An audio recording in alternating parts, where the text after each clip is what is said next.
What up, Kyra? What up, Mel? What up, Patrice? You saw earlier the timer's negative. Oh, so I got my Cyberpunk cards just ahead of time. Actually, I did see that they're having pre-orders for that. When does that come out? I might need to jump on that for the scalpers. Get that shit too. I thought it was so funny because I tweeted about the scalper thing, and right away a scalper tweets at me, "Oh, what are you crying for?" Like I don't have those cards, dumbass.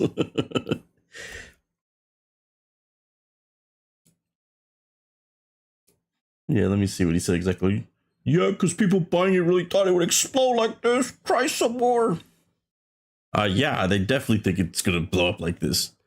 Every scalper, whenever something is brand new, overprices it.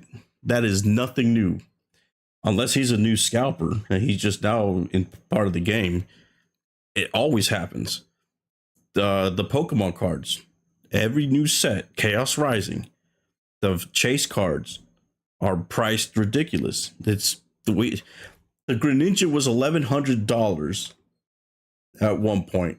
It is now down to $230.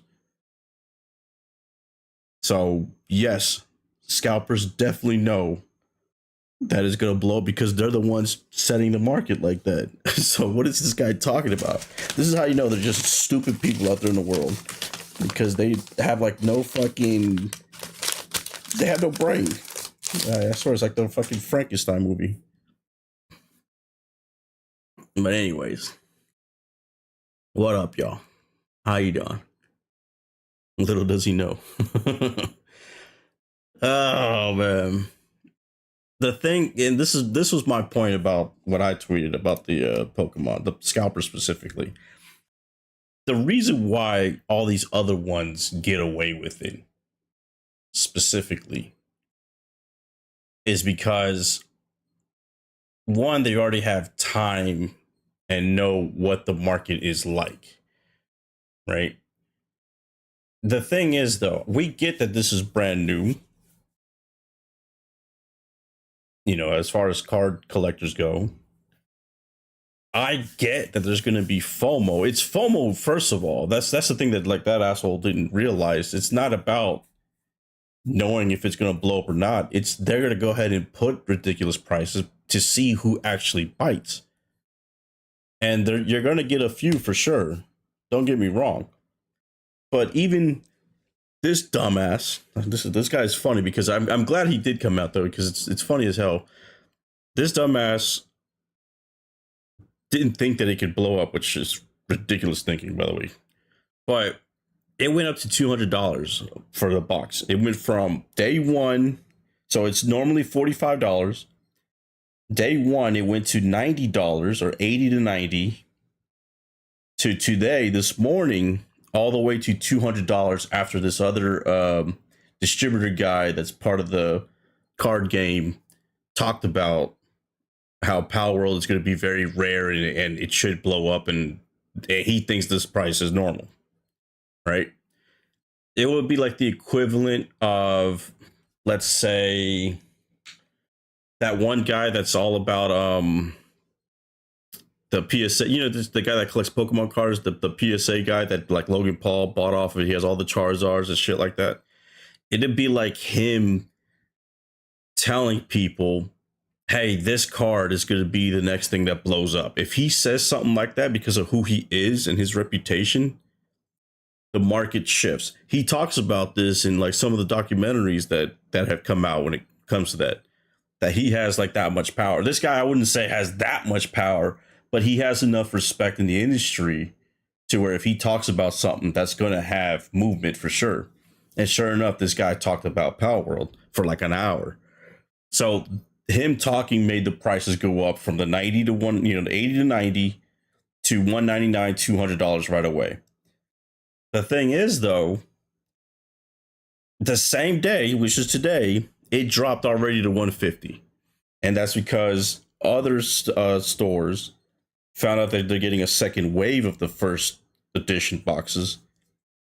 And the market already went down to 150. There were a lot of people that did pre-order at 150. So the market probably now stabilized at 150. But that shows that scalpers don't really know where to put prices at. It went to 200 down to 150. That Chase Gold card went from $5,000 to $6,000 all the way down to 1,100 right now. I think the biggest ones for sure are the individual cards. No one is going to pay. I'm sorry if it's first edition or not. One, it doesn't say first edition on the card itself. The only thing that's a value of first edition is a pack and that box itself. The cards themselves don't say first edition like Pokemon did. So if there's no indication of it being first edition on the card, there really is no way of knowing that whoever decides to buy this set versus the next one that comes out and it's the same cards, no one knows which one came from the first edition because they're not distinguished. You know, they're not set like that. They're not numbered like that. So, the only thing worth a damn in the end is probably only going to be those boxes because one the first box had the error Palworld. Actually, I think the packs also say Palworld on it too. So those are the only things that might have some value if it gets corrected. So if these next reprints come out and it's corrected to Palworld, yes, there's going to be some value in the first one. But how much of that is going to be valuable in the future, it depends. And my point was in this is that the scalpers, if they go too crazy, they'll just scare everybody off. No one's going to want to buy that shit. It didn't exist last week. So what are you missing if you don't have it this week? You're not missing anything. And the scalpers are going to be left holding the bag if they scare everybody away. That's happened before. There's a lot of successful TCGs that have come out over the years that are now vanished. Yu-Gi-Oh! Was a big fucking TCG that not many people are collecting anymore. So I don't know why people like this think that, you know, that the scalpers are just the best thing in the world for TCG. They're not. They could definitely kill a fucking company if they wanted to. And this looked like it wasn't going to be like that until it crashed a little bit today. And some of those cards crashed already. The Chillette was 1,500. We looked at it last night, remember? That was already down to 1,000. Some of them are only like 600 to 700. I saw that little flower one, the wannabe Gardevoir, went from like 600 down to like 350. So yeah, I feel like if that didn't, you know, if they would have kept leaving the prices so high and thinking that people were just gonna all have FOMO and buy it like that, they could have killed this launch right away. So yeah, so they made an article about the scalpers already selling for thousands of dollars. Power Developer Park announced the TCG fans joked that the monster collecting game was officially coming after Pokemon's launch. Now that the game is actually out, the joke isn't nearly as funny. It turns out popular trading card games can be awful for anyone who genuinely wants to play or collect. But yeah, basically it all took over because what happens is it's kind of like what's a good analogy of what it's like here? Scalpers right away knew that this was a new set and there was going to be some FOMO to it. By being the first to go out and try to actively get it, by flexing their money and all that stuff, they were able to buy all of it before anybody really had a chance to get it, right? So now that they have control of the you know, the boxes and stuff like that, most of it, and they don't have all the control, but most of it, now they get to say, hey, if you want this is what you got to pay. So yeah, like I said, dumbass over here thinking that he didn't know that was going to happen is a moron. Because yes, every scalper does that on purpose, especially when it's something brand new and it's something that might be low printed, right? If it doesn't have like a, you know, this says here 3.5 million packs. We're over here talking about in Pokemon, they just did like 10 billion or some shit. So they it's real light compared to what other TCGs are like. But if you scare everybody away, you're left holding the bag. Period. It's just there's no going around that. You're not missing anything in the end. If you didn't, none of us here, not one person in this chat right now had Palworld last week. It came out July 30th. That was just a couple of days ago. So last week we didn't have it. So if you don't have it now,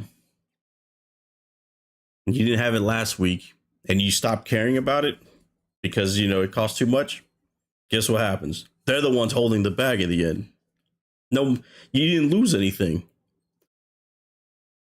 If you don't have a Chillette last week, why would you care if you have it this week? So it's gonna go down big. It's gonna crash big time on them. I know it will. I definitely know it will, because one, collectors themselves, right? Like actual hardcore collectors of cards or anything like that. I can consider myself one of those.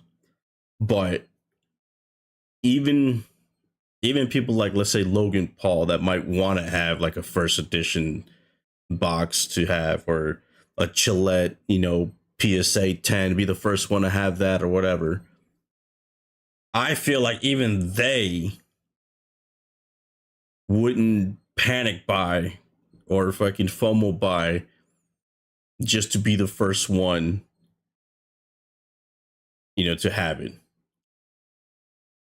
And they have unlimited funds. And the reason why is because everybody that does collect should know that these prices that they're reaching for the stars make no sense in this game. Because why would you want to pay more for a Chillette than a Gengar SIR? That's one of the most popular cards out there. Or more than the Umbreon. That's how much they try to get, the $1,500. More than the Umbreon from Prismatic. If you're going to have that kind of money to just throw around, you might as well buy that card that you know for a fact will go up in value. You can get the Charizard PSA 10 for almost the same price, the Phantasmal Flames one, as that Chillette.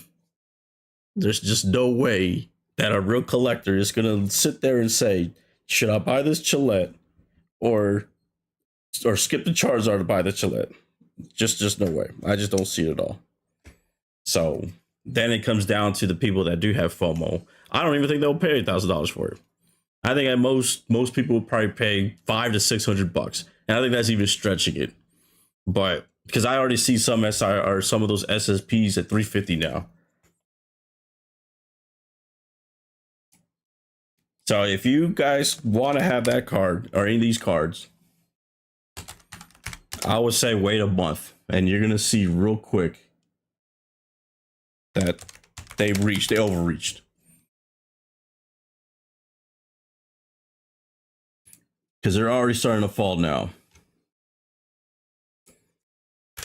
Even as much as this one scalper swears that everybody's going to be paying this price, they're already falling. We saw some of these just yesterday, or the other day when I streamed on Thursday. The first day, we saw Chillette at $1,500. Look where it is at now, $850. We saw this at $700. Look where it's at now, $470. Here's somebody that has 1,000 still, but like I said, they were $1,500 when we looked at it the other day.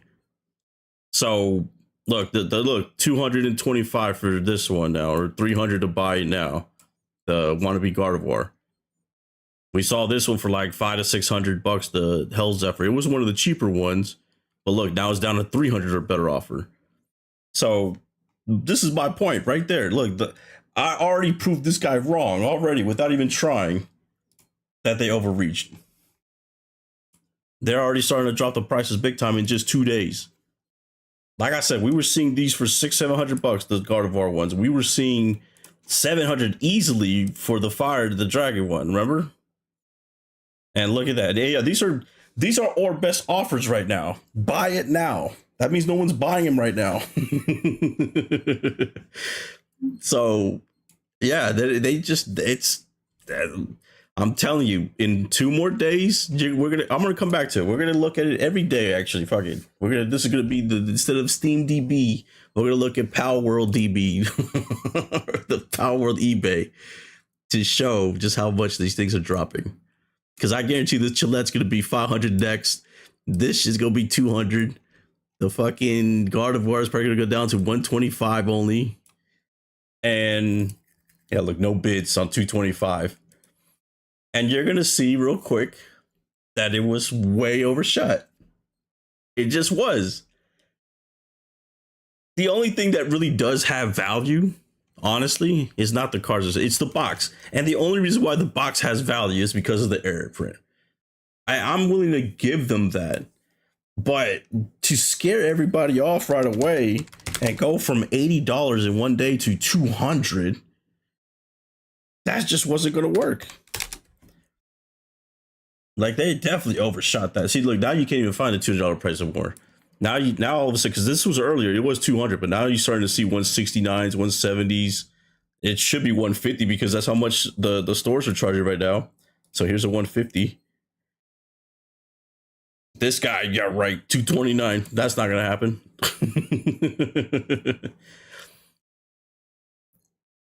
So the Japanese ones, I mean, this is pretty much the price that's, you know, look, it says 42 sold at $85. It's a Japanese version of it. But if I see this, like if I'm a scalper and I see this, that, hey, that price is really selling, drop it back down to the 90, which was what you wanted anyways the first day. You know what I mean? Or even $100. You know, the market is telling you that people are willing to pay that $100 now. All you're going to have by having it at $300 is this right here, watchers. They're probably just clicking on it to laugh at this motherfucker. To show the cat again, which on top? You talking about the gold card? Yeah, that gold card is fucking worthless now, right? Like that shit dropped big time. That shit was like $3,000. Let me see. What was that one called? The SSS card?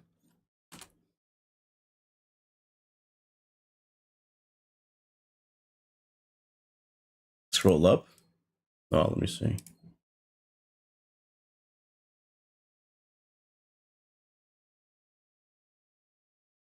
Oh, you talking about this?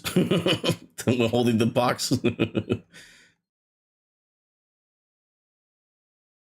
Misprint 175. Let me see the gold card though. Palworld. I'll just put Palworld gold card. Let's see if that brings up anything. Remember, Chad, it was $5,000 when we looked at it. Now look, now somebody put 3,000, somebody put 2,200. Buy it now. It's not gonna sell. They're just not gonna sell. No one's gonna buy that. No one is spending Umbreon prices. That's Moonbreon prices. Hell, this is the Latios fucking tag team card. Well, which card would you rather have, Chad, for $3,000? Would you rather have this plain ass gold card that really is, it's ugly as hell? I'm sorry, it really is, and I like gold cards.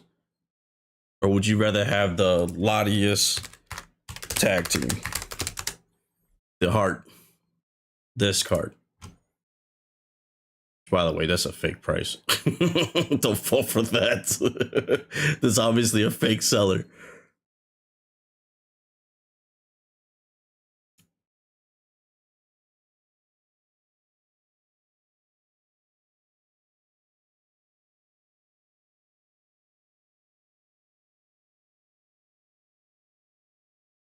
I don't play Power. Do people even talk about the pals like that? No, that's another thing too. Like the game is popular, right? The game is popular, but there's a lot of people that don't even know the names of these motherfuckers. Still, they're not. There's no Charizard that's, you know, that everybody knows. There's no fucking Umbreon. Like, I feel like anybody that plays Pokemon or anybody that buys the One Piece cards and stuff like that, if I say a name, you're gonna know who it is right away, right? When I told JG Chillette was the chase card, he had to look up who the fuck Chillette was, because nobody knows Chillette. Nobody cares about Chillette like that. I don't even know why that one is the chase card, to be honest. I figured it would be the fucking the dragon, right? The fucking wannabe Gyarados, but everybody's dead set on the Chillette being like the chase card. I don't know how. I guess maybe because it just looks the best. Like maybe the posture and the art looks the best. Maybe, I don't know. I guess that's still subjective though, because I think some people actually like the fire and brimstone of this card, I would imagine, but it's not. It's not. This isn't the chase. You care about Gillette?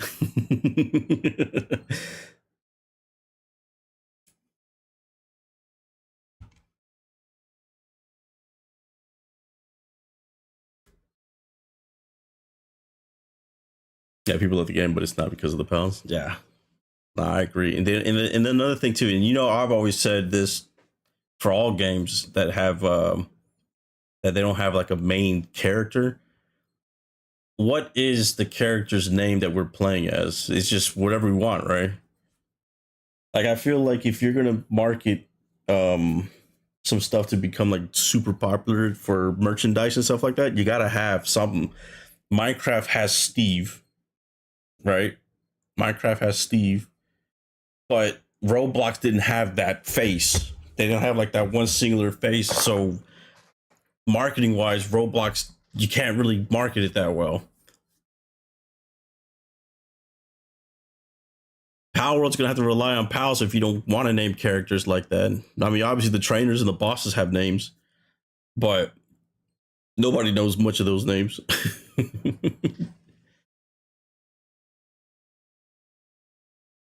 All right, look, this I had this page up for a few minutes. Tell me what the name of the leaf person is. Somebody type it in. The Gardevoir. Without looking it up on no idea. And the funny thing is I had that page up for a while just now. Lily it up. Let me see what it is. Is it Lily? Lylene. You were close, I guess.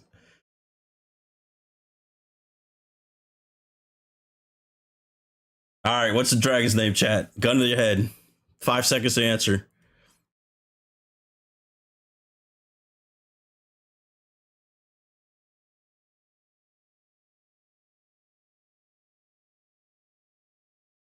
Oh, Lily's the name of the trainer.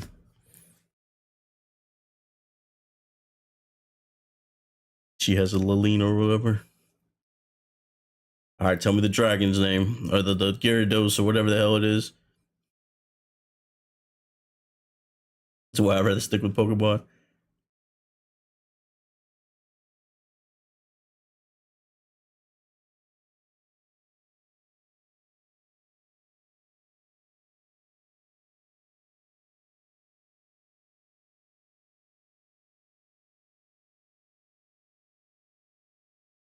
See, nobody even knows. Was it Junetide? I don't even know. I don't even know. Jormuntide. That was close. I said Junetide. I was thinking of Juntao from Rush Hour.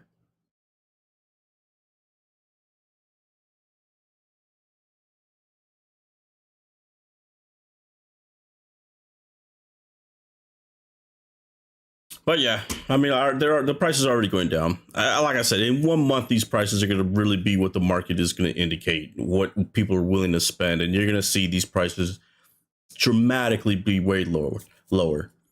Like I said, at one point, Greninja was this price, and it's down to $230. So I feel like you're going to see if Gillette is going to be the main chase for this first edition Palworld boxes. Maybe it can maintain a $500 to $600 value.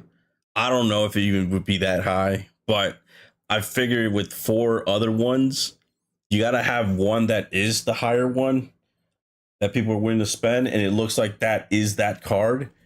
So I feel like it's going to be Gillette at around 500 to 600. The Dragon German tie, whatever, is going to be probably 300 to 400, and then the other two are probably going to be between $100 and $150 in the end. That's what it's going to probably go down to, and then those prices aren't that bad. Now, can they go back up to what they were whenever? Yes, I feel they can, but that's going to be earned with time at that point. What up, Venus? It's definitely not. Like I said, you're gonna find some people. Don't get me wrong. There's gonna be some people that did buy some of this at the ridiculous price because they wanted to be the first one. They got the FOMO. But not everybody's going to be like that. And these scalpers are going to realize real quick, hey, I've been sitting on this card for a fucking while now. I need to lower it. And that's what's been happening already. They're already impatient. Because like I said, these cards were, the Chile was $1,500 just the other day when I streamed.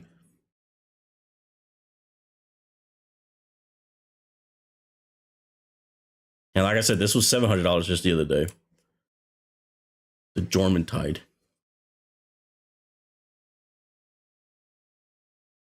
So yeah, it's going to go down. It will go down. And we're going to go ahead and look at it. This is my new marathon chart watcher. I'm going to watch this. I'm going to watch this and laugh at it. Because people really thought it was going to stay like that. No, it was not going to stay like that. Not even Pokemon cards stay like that. And that's Pokemon. Marathon's at 5,000. Yeah, low. Oh, man. I kind of feel bad for Marathon, man. Because, like, every other game that's, like, even moderately successful has, like, 20 to 30,000 people playing still after all these years. And this, I don't understand how Marathon people don't get it, that this game just came out in March. Like, that game is not even a year old, and it's already at 5,000. Games that are 2 years old plus have more people playing it than this shit. But they're in denial still to this day that they think it's successful at 5,000. Like they swear the 5,000 that they have is equal to like the 800,000 that Palworld has. Like that's the mentality that they have. That so like whenever it goes to 10,000, like whenever that new mode dropped or whatever the hell they came out with a couple of days ago or a couple of weeks ago, whatever it was. Whenever it went to 10,000, they thought that was like ultra successful. Like, oh my God, look how great this game is. It's 10,000 people now. It's like, what are we doing here? Fucking, I think fucking Pokemon Sword and Shield has that many people playing right now. So what are we doing?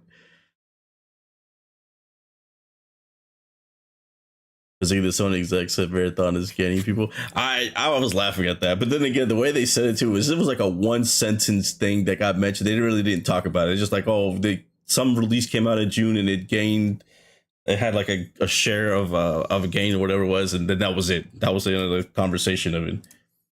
I think they're waiting until. I think they're giving it a year. I think by the fourth quarter. Q4 of 26 when that's in the books, so we won't know until January, February. So around the end of February or the start of March next year, you're gonna see that they're gonna pull the plug on it. And I think that was more of they were giving them time to try to turn it around. But it's not turning around.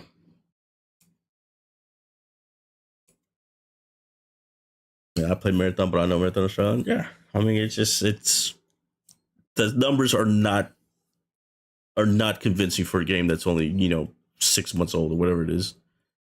Actually, it is 6 months old, right?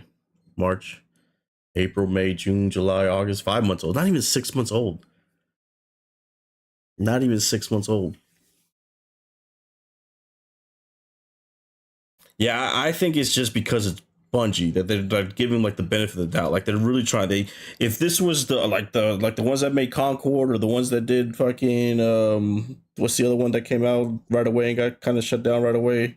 The one that I played that I liked. I already forgot the name of the damn game. But they had short leashes because they didn't have the the name behind it, the trust behind it and stuff like that. High Guard, yeah, thanks Patrice. High Guard. They cut those right away, right? This game probably would have had that kind of cutoff already if it wasn't for the built-in years of trust and all that. So they're probably just being loyal to them. Like, hey, look, man. The funny thing is too is that they pull the plug or whatever on Destiny 2, and Destiny 2's numbers are way better. Wasn't it at one point like Destiny 2's number almost like 80, 90,000 people playing concurrently? Like that's really good. Is it still on right now? They're just never update it anymore, right? People still play Destiny 2, right?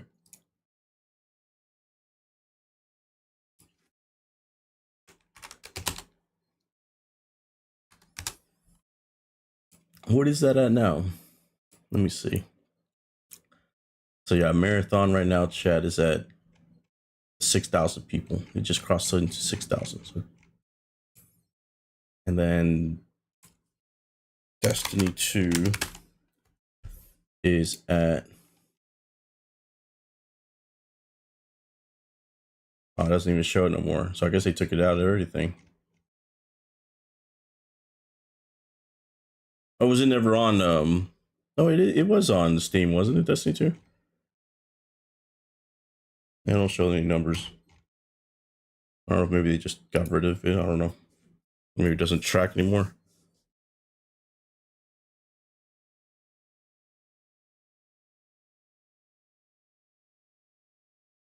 Whatever. I think the point stands, so I'm pretty sure Destiny 2 has way more players than 6,000.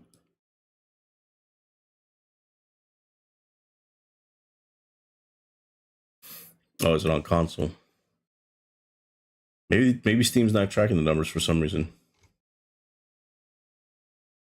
Maybe Bungie asked them not to track it, so that way people would think that Marathon is successful. I don't know. You know what? I wonder why they don't do that. Why companies just don't do that? Like, I feel like if you don't want the haters or the chuzz, like some people believe that they swear that only they can hate a game. But if you don't want your bosses to know what your numbers or how poor they are, and you only go by internal stuff, why don't they just ask Steam to say, hey, we don't want this public? Can they do that? I feel like they could do that. And they're not going to say, I doubt SteamDB or Valve, if Valve tracks or anything like that, would deny them that. I don't know. I think you'll have the fans say, hey, well, that's you're trying to hide the numbers, but you're not being transparent. But 46,000. See, look, man, they got 40,000 more people playing, man. Thank you, Venus. Yeah, hey, look, I get it. I get Bungie wanted it to be super successful, and they feel it's their vision that this game is just better. Maybe you just got to give it a shot. And they do all these modes and they change things. They try to bring people free weekends and all this stuff, but it's just not working. Like, I feel like you got to focus your attention to what they really want, which I guess is either Destiny 3 or just keep focusing on Destiny 2. But dumping all these assets and reallocating all this money and dedicating all this stuff to Marathon that is clearly not clicking with everybody. As much as you want to try to ram that shit down everybody's fucking faces, it's just not working. It's just not working. Because celebrating 5,000 concurrent to 10,000 when a new thing comes out and telling yourself, see, look, that's 100% increase is not going to be good whenever you have a game that you've already tried to kill, have 40,000 more people playing on a regular day with no fucking updates, with no fucking extra shit going on, with no promotion, with no, hey, look, guys, jump in here, free weekend shit. It's just not a good look. It just really isn't. So I don't understand why. I feel like they're focused on the wrong thing. They're dying. Like, they literally are like sinking with the ship for no reason. But you know, what do I know? I'm just a Steam DB guy. Anyways, all right, and we're done with the Pokemon or the Palworld shit. What else was in the news that I saw that was interesting? Oh yeah, YouTube has got, so now I was wondering why all the AI videos are gone. YouTube has begun their AI slot purge with over 130,000 AI content farm channels being deleted in 6 months. It was getting crazy at one point, I'm not gonna lie. Especially all those stupid those YouTube shorts with the What's that stupid thing that Fortnite has? Tongue or some shit like that? I don't know his name. That looks like a fucking turd. Is that his name? Tongue? It's something like that. But there was like a lot of fucking AI videos of that shit.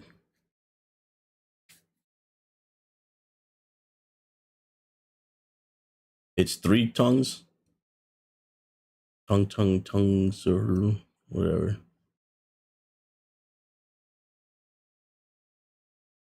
I bet you was eating too much space plus lost in ad revenue. I think they don't. I think what they really hated, because look, there was a video that I saw which was it was kind of crazy. There was a guy that with nothing. I'm talking about 0 subs, 0 name recognition, 0 anything. Right? He started a fresh new channel. He has AI slop basically. Like he has like a template that does basically like the same thing, like makes the same videos, fucking, but just different characters and different dumb shit, and it makes no sense too. Like there's no really story to it. It's just like a like a 2-minute video of crap that he chops up into shorts, right? And then the AI program just makes more of it, and it just pumps shit out. And he made this channel, right? He had the AI slop going, and then like he would go, okay, now we're gonna come back in a couple of weeks.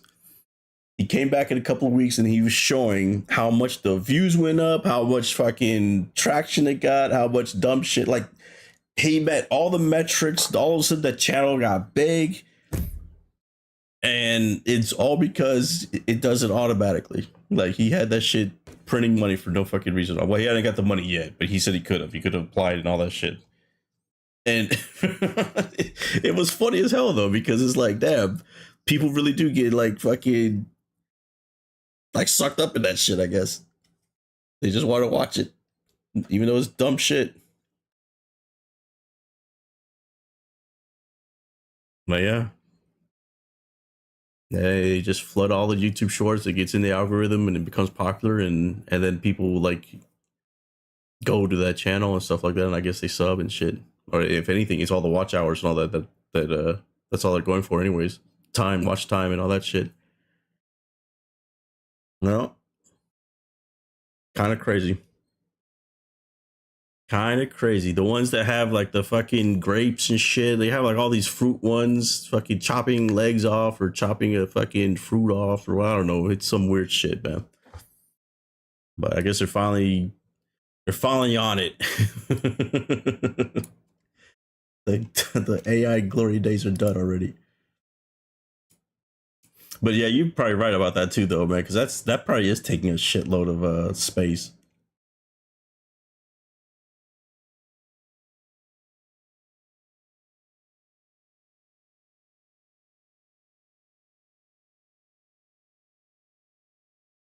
No doubt about it. Even Lincoln's cracking down on AI. Speaking of AI, did you see that Stellar Blade, they're in trouble with the community? They apparently released some AI slop or something like that.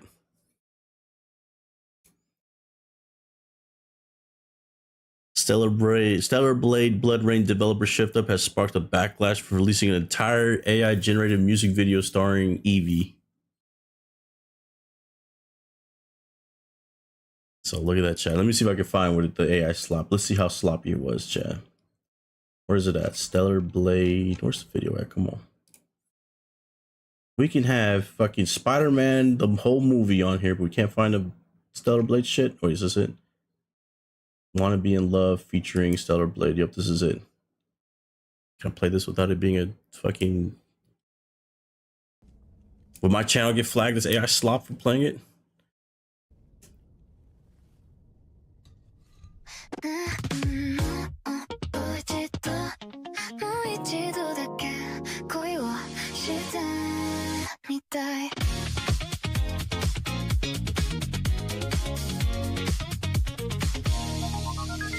Is it copyrighted music? Oh, okay, but that's all we're playing. We're at 2 seconds of it.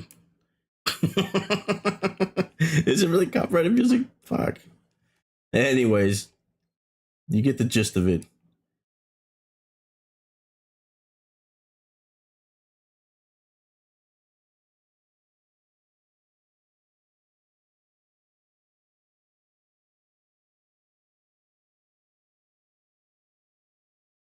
So it looks like it's a whole like music video.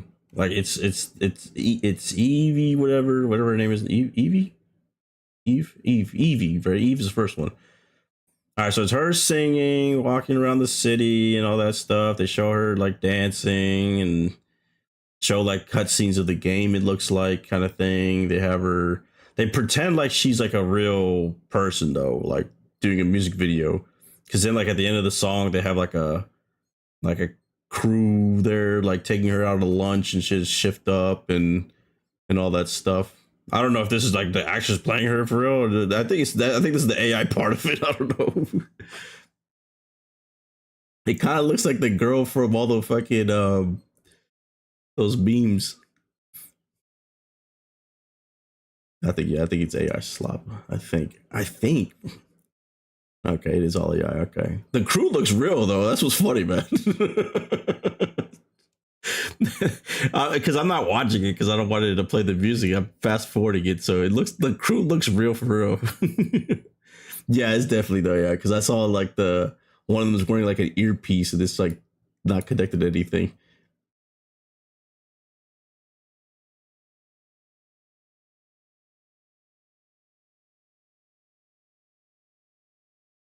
I don't know, chat. I be personally, I don't care, but I know some people out there, man. They're like they see that shit and they just want to fucking shut everything down.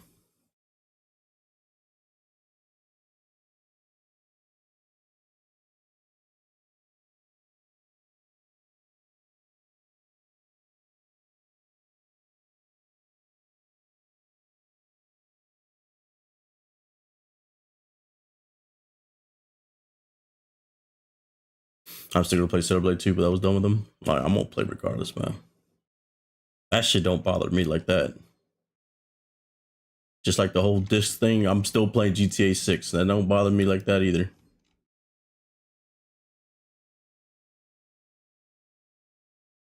You know why can't you know what? I need Pokemon to fucking make an AI card so that way everybody would just get out the game. That'd be awesome. That's what we need. I need to tell Nintendo, hey man, make an AI slop fucking Gengar or something like that. So that everybody gets so pissed off they don't want to collect anymore and it just be me. That I could go to every fucking store.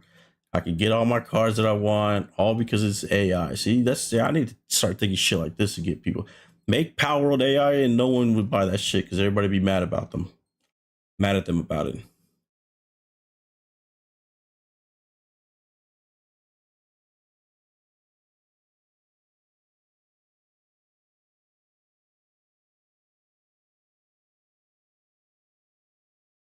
Bro, now I got nothing but AI slop on my fucking timeline. This is what happens whenever you watch something, man. The algorithm is so fucking crazy. It thinks you want to watch this shit now.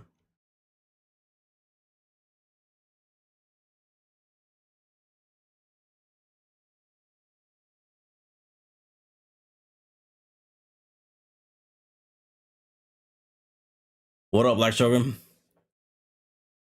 Do you give an AI card a PSA 10? Would it be altered? It's a good question.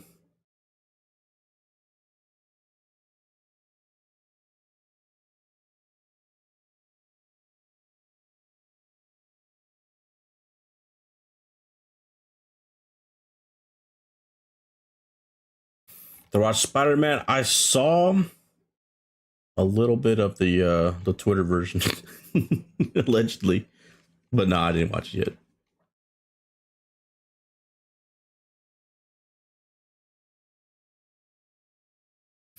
Shift ups in on thin ice. They use AI in the game. Celeblade one would be my only Celeblade. Mm.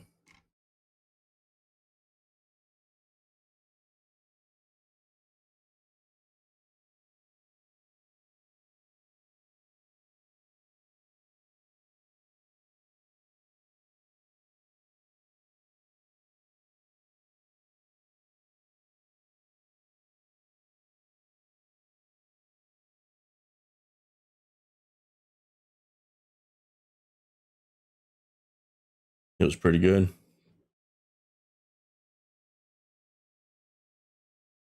Better not use this shit in the game. They probably did. I don't think they're gonna care.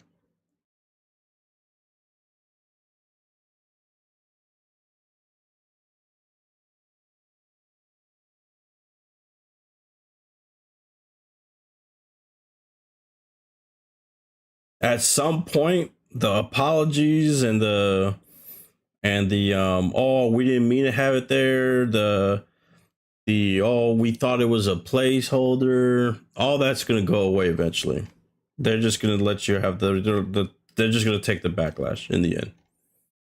And then it'll just be a thing. It'll just be normal by that point. Eventually in the future.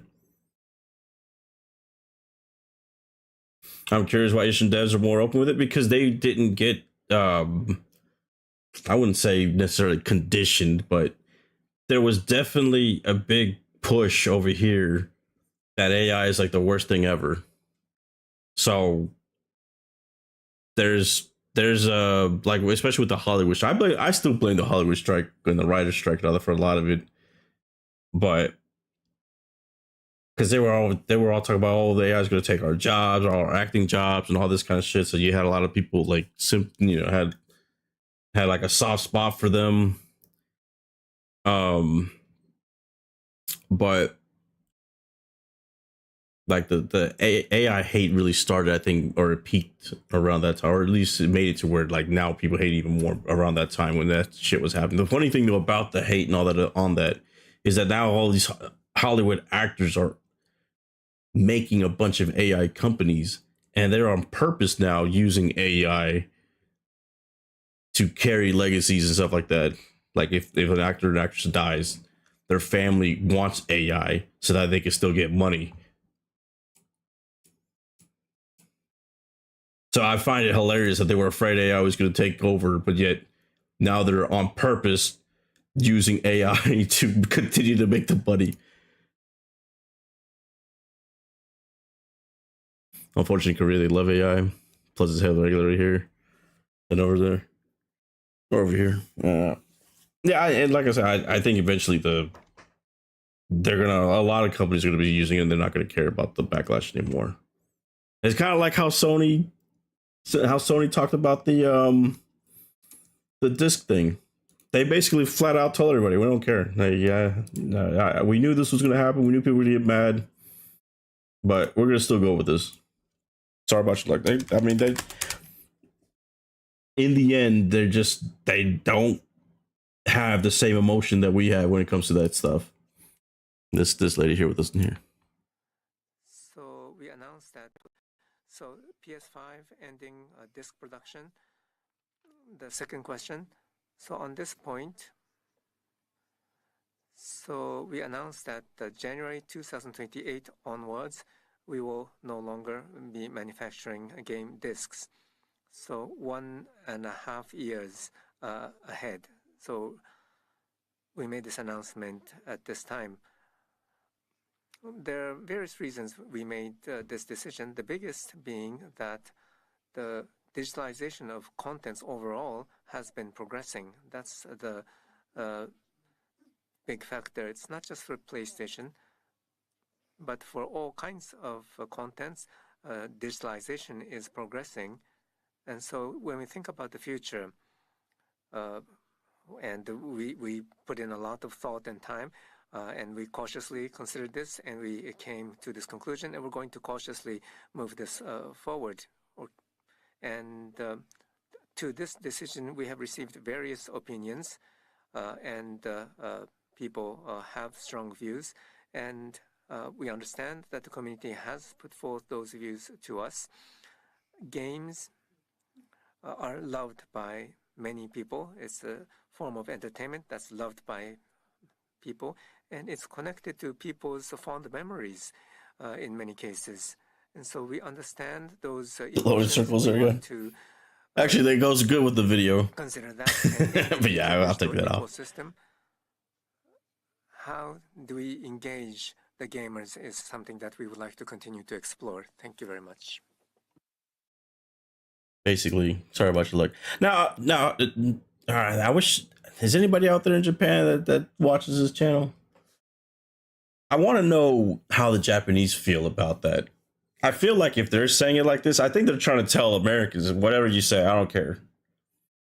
Like, I wonder if Japan is different. Like, I wonder if they care, because I feel like they're so advanced when it comes to technology, when it comes to like how they like their toilets are digital. Like, I mean, I got a feeling that if you take a shit, that they disintegrate it with some digitizing stuff, man. Like, it feels sci-fi. So I feel like they don't care because they're probably already living in everything digital, anyways. Japan are handheld gamers.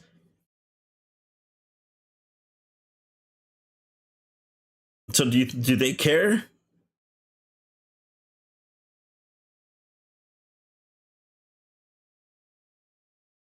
No, it's yeah. Obviously, it's our buying habits. The thing that a lot of people still deny is the fact that no matter how much you slice it, more people are buying digital than they are physical. Period, by a big number.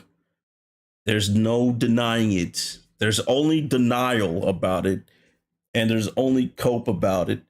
There's only what's another word? Like, everybody now thinks it's a big conspiracy. I've seen that oh, they're trying to make everybody believe that it's this number, but really it's.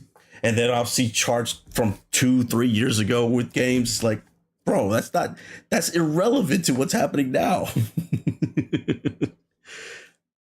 We just aren't, as consumers, buying physical games like that no more. We just not.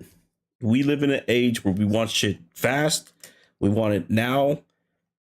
And they want to become, PlayStation wants to become what the PC and what Valve has and stuff like that, is to be a place that can sell its games on and be like its own marketplace with the digital stuff and not care about this. I think that's what their ultimate goal is in the end. They want to be like PC and Valve specifically.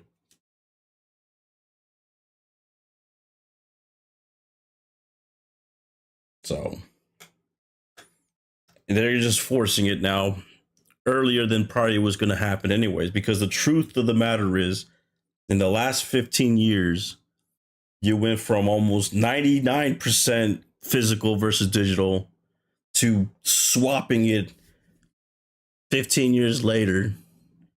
And 10 years down the road, it was going to be 99-1 digital anyways. All they're doing is cutting that time. They're like, instead of waiting 10 years for everybody to just say fuck physical, let's just force it down. I think that's what's happening. They're trying to jumpstart the inevitable, basically.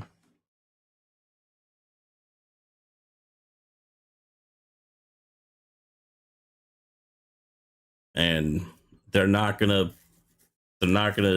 care basically of what the 20%. I always say 20% because I just want to play it safe. I feel like it's way more or way less. I mean, but 20% of the people that still buy physical all the time.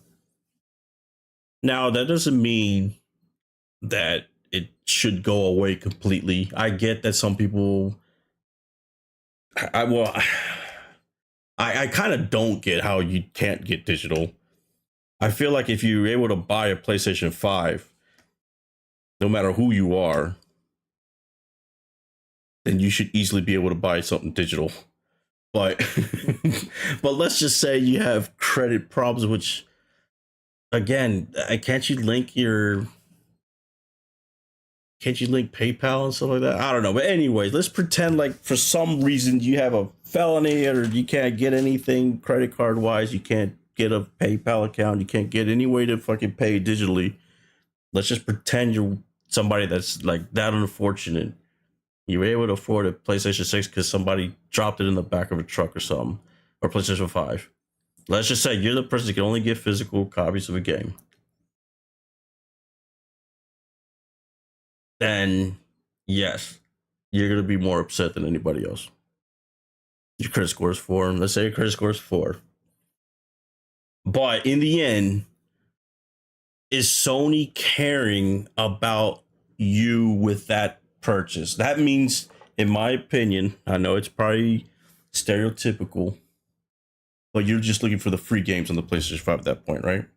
You're playing Fortnite, you're playing Apex, the games that don't cost anything. If you had to buy something physical, it'd probably be, I don't know, 2K, Grand Theft Auto, the usual suspects, the number one sellers, anyways. Don't you still need online to play physicals? Actually, you do. So yeah, what? I this is why it's hard to like defend a lot of the shit, right? I get the fight. I do, trust me. I know some of y'all get on me about my stance when it comes to this, but it's very hard to defend whenever it's like you're trying to like really make it seem like there's so many people out there in the world that just can't afford to have a digital game and they have to buy a physical. When I feel like at this point, that's just not true.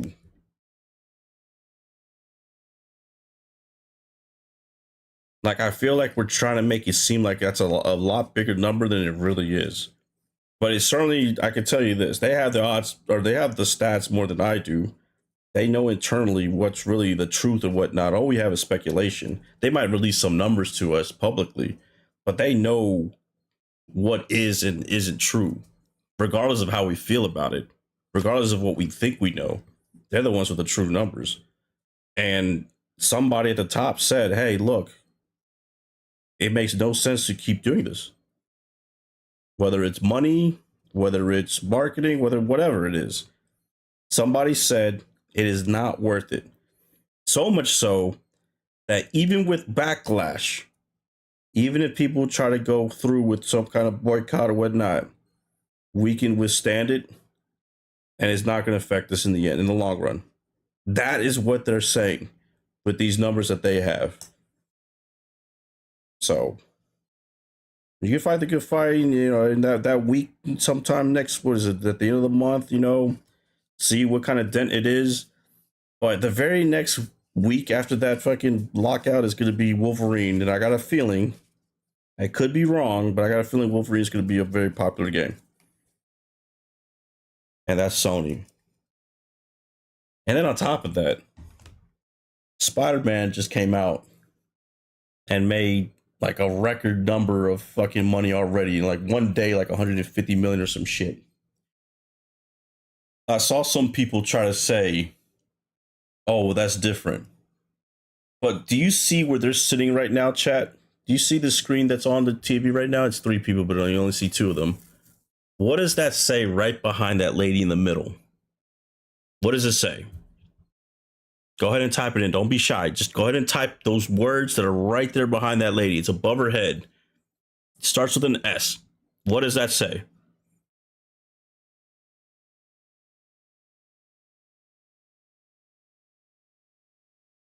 No one knows what it says? I'll tell you what it says. It says Sony. It says Sony. They're not like Microsoft when it comes to, oh, Xbox did this versus what Windows did and all that kind of shit. Nah. In Japan, all of it is their baby, and it's fucking ride or die with all of it. So guess what? If you're only thinking that you could just boycott PlayStation and then turn around and make Spider-Man a $2 billion movie, they just made $2 billion off of you because they're Sony in the end. If you really wanted to hurt Sony, you wouldn't have watched Spider-Man.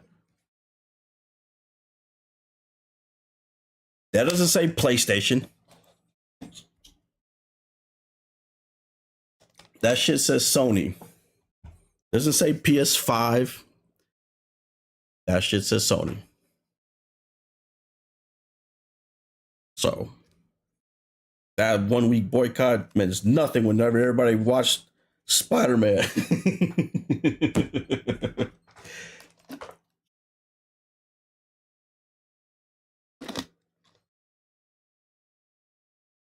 So somebody in there, probably that guy in the right, that guy with the goofy look, he probably told her, hey, don't worry about that 1 week boycott.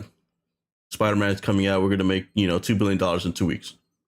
And she's like, okay, cool. Let me go ahead and tell these guys fuck off then. Because guess what? So PS5. Everybody knows that they just made a lot of money on that movie. In fact, what is those records? Let's see what that record is, man. Spider-Man records.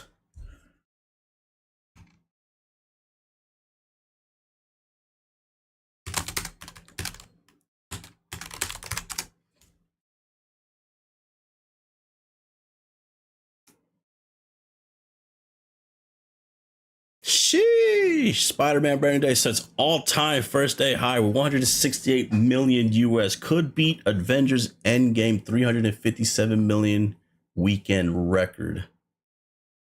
Ooh, man. And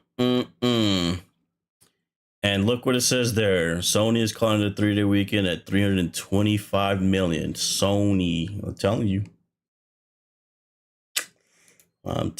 If you wanted to really hurt Sony's pockets, we already failed. Already failed. And for those that think it's not the same thing, I'm telling you, it is like they're not looking at it as what PlayStation is doing. They're just looking at what their company's doing. You can't pick and choose. If you want to hurt Apple, you can't say you're going to boycott the iPhone, but then buy all the fucking iPads and shit.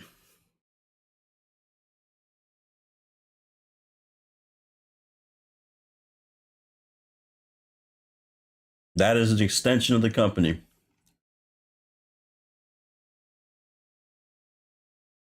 They'll look at us like they're not serious. Look what just happened to fucking Spider-Man. So, just food for thought. Just food for thought why y'all don't buy PlayStation 6 in the future. That watching Spider-Man, whatever part that is next time, is Miles Morales and all that stuff. As long as they're making money somewhere, Sony is going to be fine. Going to PC is going to hurt PlayStation. I mean, the thing is, though, I don't know how much is really going to hurt anything, because the very first week when everybody decided, after they announced the no disc thing, like it took 1 week later for Black Ops to come out on the console, and everybody was snatching that shit up right away.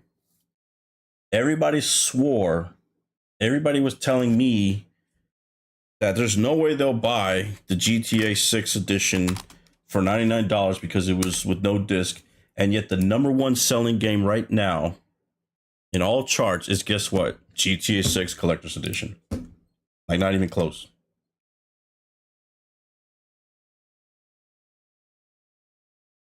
And that's the $100 one. Oh my God, that shit pisses me off.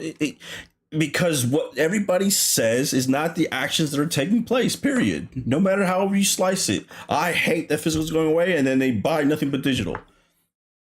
And they never bought the physical in the first place. Like, the truth, the reality is that the numbers are showing complete opposite. I feel like what it is I think a lot of people just say these things online because it sounds like, you know, everybody else is, oh man, yeah, I don't want to be that asshole, right? I don't want to be the guy against this grain, so let me just say it too. But they're not preaching that. They're not doing that action. They're just doing it to look cool to their friends or something like that. They do it impress this girl or something. I don't know.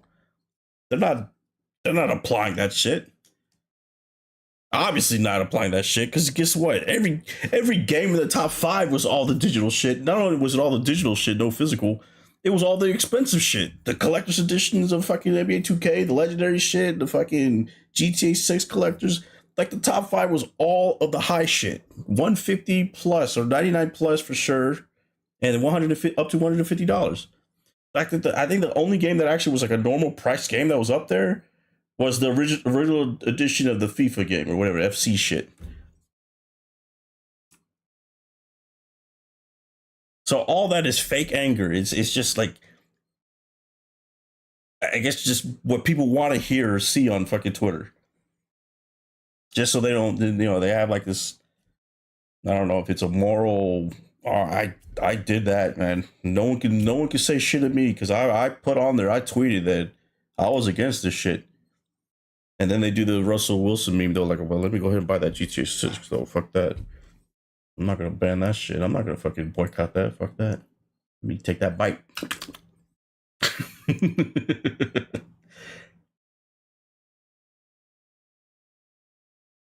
They won't notice it's just me. I'm just one guy. I'm just one guy. They fucking all of a sudden 5 million people are just about that one guy. It's the number one selling game. But I support. No, I won't support a Sony boycott. I mean, I'm already like, technically, I'm already boycotting Sony. I haven't touched my PlayStation for 5 since fucking Neo. But I'm not gonna not buy GTA 6. I'm gonna play that shit. I'm not gonna not buy Wolverine. I'm gonna play that shit.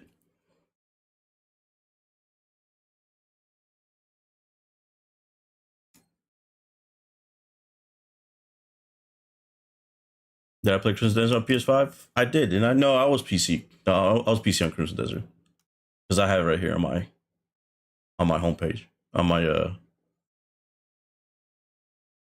the desktop or whatever the fuck that shit's called. What's it called? The front page of the desktop? Just the desktop, right? Whatever.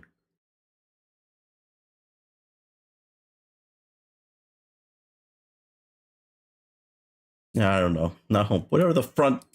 What is it called? Not the start screen, but whatever the fuck the main shit is. Is it called homepage? It's just called desktop? Yeah, that's what I thought. I was saying desktop, but it just didn't sound right for some reason.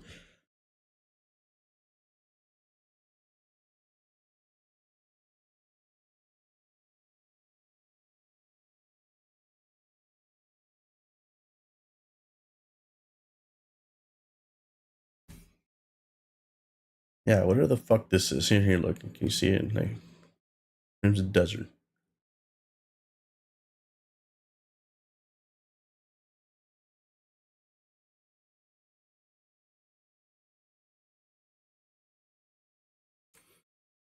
But yeah, I'm not. I mean, well, I guess I could participate because probably won't play a game anyways that week on PlayStation. So I'll be I'll ironically be part of the boycott because I'm not turning on the PlayStation that week. But I haven't turned on the PlayStation in months now. It says Neo 3. Neo 3 was the last time I played anything on PlayStation 5. So I've been actively boycotting. See, I can say that. I could tweet right now. I've already boycotted since the beginning. Since they first announced the no disc thing, I haven't been playing my PlayStation at all or bought anything on PlayStation, which is true. I could tweet that, and it's actual factual, but I don't mean that shit. I just happen to not play anything on PlayStation right now because there's nothing to play. I can pretend though, like everybody else, I guess, could do. I can pretend it's because of the fucking disc thing and all that, and make it sound like I'm some fucking beacon of hope or a voice in the fight. But I mean, the truth is, look, I get it. I understand the anger. I think maybe it's because I'm old enough to remember like a lot of shit that's been taken away from us, and it's like one of those things that are inevitable, right? Like in fact, I was talking to this guy that was older than me, and all the shit that has been taken away from us without us knowing. But like when I used to go to a grocery store, there used to be a guy that used to sack all the shit for us, right? And now that guy, I remember the day that stopped. Like I remember like paying for my groceries, right? And just like the week before, somebody was putting that shit in the bag for me. And then I remember the day at the same place, me rigging everything up and everything just kind of like stacking up. And I'm like looking at this guy like, hey, isn't there somebody gonna fucking bag that shit for me? And then he's like, oh, we don't have baggers somewhere. You gotta do it yourself. Like I remember that. They took that away from us. We had to bag our own shit. And then eventually it became, if I'm bagging my own shit and you're not paying me, man, I might as well just ring this shit up myself. And then finally they started doing self-checkout. Like I remember when that came out. But but I remember like that actual moment of being told, no, you got to bag your own shit now. Like that was actually a kind of crazy day when I was thinking about this. Like, oh fuck, man, I gotta actually do some fucking work. You're not paying me. Why am I need to do this shit? That's your motherfucking. Yeah, I remember when pumping gases at people, man. I remember that shit too. Now that one was that I think that cut off right around before it was maybe I just started trying. No, it was a little bit before because I think it was my parents that were having somebody do that, and then they became the self pump. And some states actually made it to where that was illegal. I forget. I think one state still has it to where you still have to have somebody put the gas in.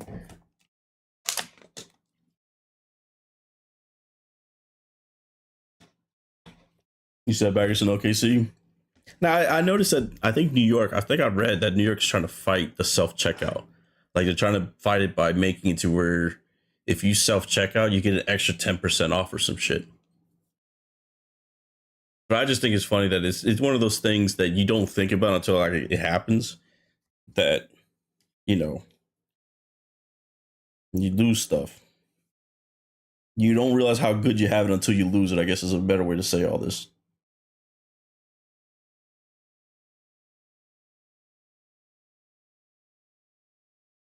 Jersey's where you can't pump your own gas.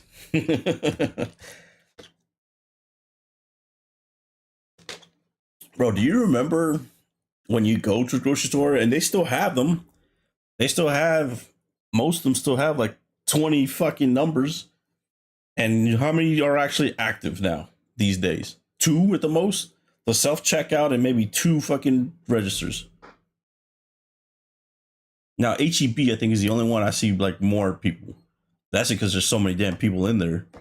But even a Costco or a Sam's, they have like a bunch of registers that only have like 1 or 2 people. Oh my god, don't get me started on that.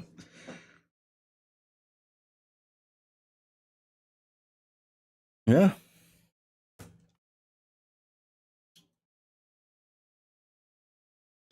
And that's what this thing is for Sony, I think, in the end. It's just something that we're gonna lose, but it's just because they're just not willing to pay for it no more. They're not willing to pay the money. Me and JG were arguing about it yesterday, whenever he was streaming, or I think it was yesterday. I was telling him, in the end, it costs money. They don't want to pay for it. They don't. The sales don't justify however little anybody thinks it is, and that's another thing too. It's just we as a consumer want to say how much something is or how they can afford it and how cheap it is or whatever, but that might not be the case. I've read several articles that said that physical copies are like I want to say 50 to 60% more than what it would cost to do digital. And if those numbers are correct at that that high, then yeah, it feels like a no-brainer to not do that because you're losing money making a physical game, basically. And the sales probably don't even offset those costs. Now, whether or not that's true or not, I don't know. That just, it's various websites. Like I said, Sony's the only one that really has the true numbers, I guess. But even if it's not that, let's say it's 20% of a game. Let's say if a game costs $10 to make and 20% of that is distribution and art, boxing, and the disc itself, etc., whatever it is, right? So that's $2, and only X amount are being sold a year now, as opposed to what it was 10 years ago. It might not be worth the $2 anymore per fucking thing. Now you can maybe make the argument, well, hell, just don't make as much then. Instead of making 100 million or whatever much it is, obviously that's not how much a game is. Let's say 2 million. Let's say a game that sells 2 million copies week 1. So maybe 2 million makes sense to at least have out there, right? Physical.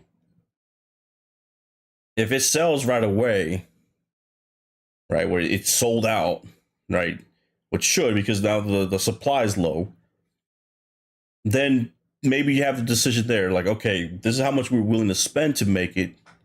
It did sell out. Now we have a decision. Should we make more or not? I feel like that's probably the next natural step they probably should have taken, is to see exactly how much is like the limit of where you can actually sell out. I think what they don't like right now is that they print a lot of these games physically, and they're still out there in the shelves. Because unlike Pokemon cards, they can print all this, and guess what? It's sold out. I don't. You hear about some games that sell out, but that just means that, in my opinion, whenever you see some of the third-party games sell out, they didn't make as many in today's market. But that's why I feel like, and I talk about the JG, I feel like the only thing that really makes sense these days is to do, pay to order kind of thing. Right? If you want a physical copy, you pay the cost of all the shit, whether it's shipping and all that, and the label and everything, and it's made for you. That could be like a happy medium for anybody. But you want to know what's crazy about that, though? I started thinking about it more last night. The made to order. If everyone is telling me that you can't have a digital game because they don't have a credit card, they don't have PayPal, they're down on their luck, they have the 4, fucking credit score, then how are you going to pay to make a physical game online? In the end, the only way they're gonna fucking make the paid or made to order game is if you pay it, guess what, digitally, in the end. So then how can you do that and then tell everybody that you can't get a physical game? That won't make sense anymore, right? You have to pay digitally to make a physical game at that point.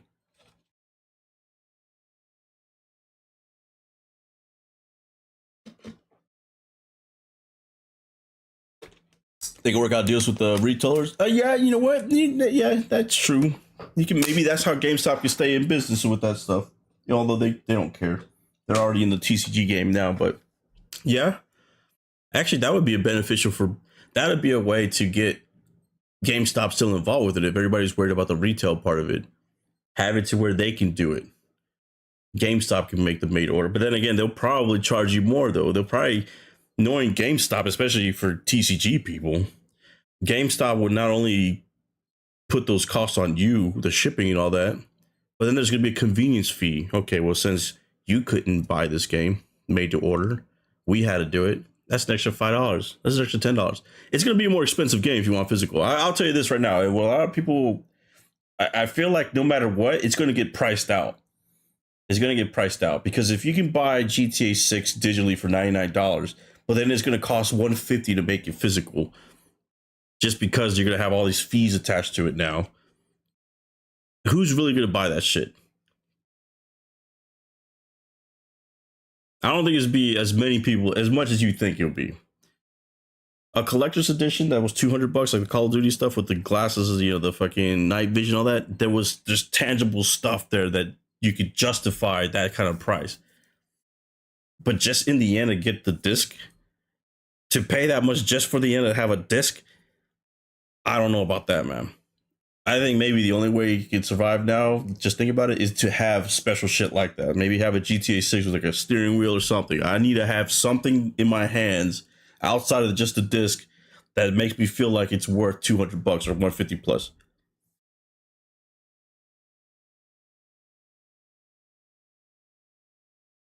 Why should we care about their profit margins? We want it, so they need to make it. I mean, that's not true, because you can't. That attitude doesn't work though with everybody. Like you could go to fucking. I'm sure you could go to like, who's a popular artist that's alive today. You could tell them, hey, I want you to paint me this painting, and I'm willing to pay $2,000. But guess what? That painter can say, nah, fuck you, I got a line, or I don't want to pay for you. And in the end, they still have the choice.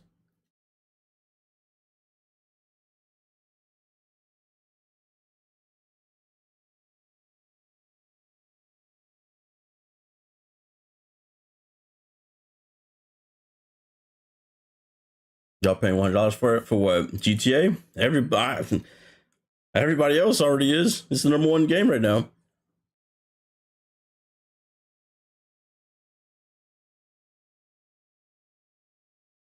Oh, you're saying what if GTA came out with a steel book and inside the steel book was a metal fake credit card with the game code printed on it? Yeah, I think people would like that. I think the reason why people are mad about GTA specifically having nothing in it is because one is more $99, right? So you would think that if it doesn't have the disc, that it should be cheaper because of that. And they're calling it a special edition or whatever, when really is, you know, what a lot of people feel is the full game instead of it being a half game, because the $79 version has like a lot of stuff that you can't get, like the fucking Los Santos custom cars, or whatever the hell that's called in Miami part. I forgot already. But you know, it has all this other extra shit that it's not going to be in the game. I feel like if you're going to call it a collector's edition or something like that, then yes, have something. Whether it's a steel book, a fucking key, a credit card, fake credit card, whatever. I feel like that would at least make it seem like, okay, well, at least I got something. This says GTA 6 on it, and I paid $99 for it. I think it would justify the price a little bit better than just opening it up and having nothing in it but the code.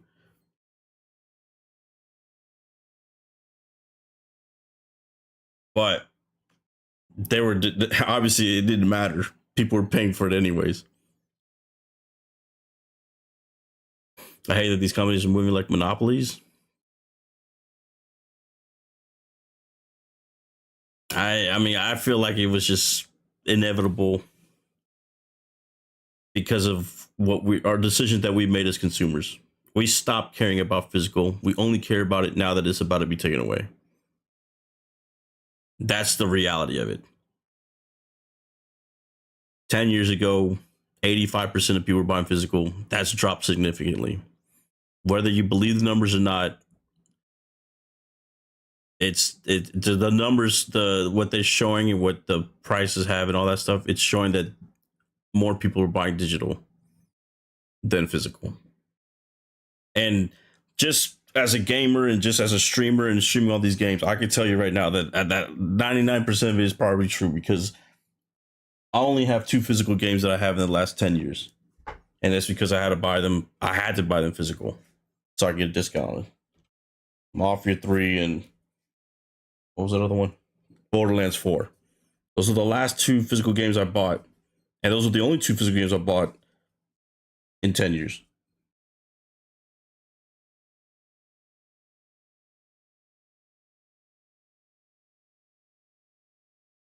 Mostly because I'm PC, right? Mostly because I'm PC. So that's already 100% fucking digital. I'm not going to buy a fucking game on a CD or a DVD or a Blu-ray. And then even like my Xbox, yeah, that's all digital. The Switch is the only one I buy physical. Now, you know, I take that back. For me, it was 10 years, but yeah, for the kids and stuff like that, I bought them physical because it's Nintendo. Most of all that shit is physical still.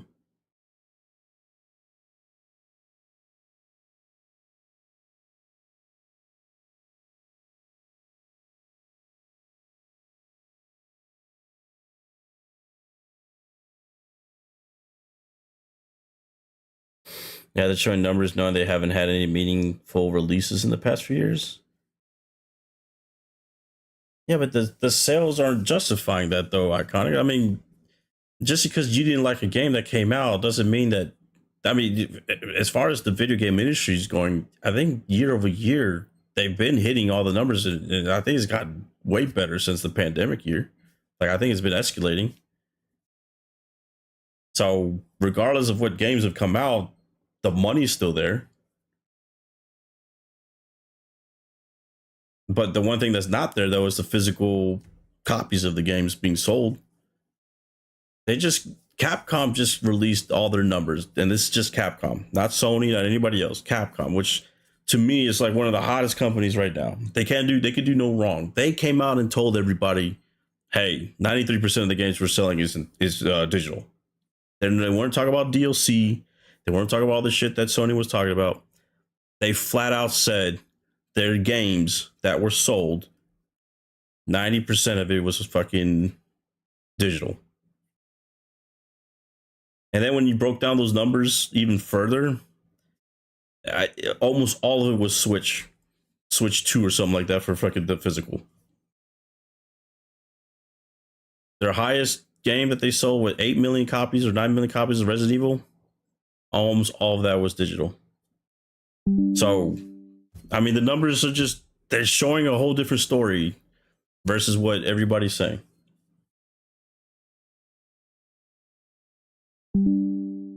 That's the reality of the situation. And like I said, the only time anybody cared about it is whenever it was told that it was going to be taken away. If the trend continued, if Sony didn't say anything, that next year was going to be even worse for physical, the next year after that was going to be even worse for physical, it was going to keep going down and down and down like it's been doing the last 10 years. Or 15 years, actually. But 10, we'll just go by 10 years even. It's been going down.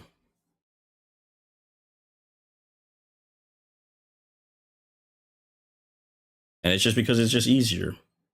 I mean, that's the reality of it. If Sony didn't say anything about it, nothing about it at all, they weren't going to make this a decision, right? There was no hint of it. What would we be saying right now if I told you about the physical sales versus digital sales? Everybody would just be like, oh, well, it's just easier. It's just easier to get a game right then and there. You can just pay for it, download it, boom.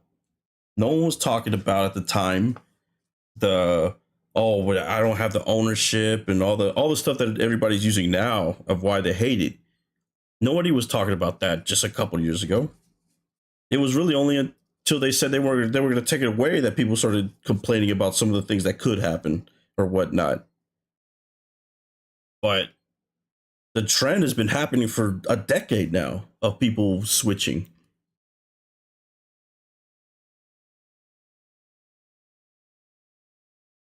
So why wasn't it 5 years ago that anybody got mad about it?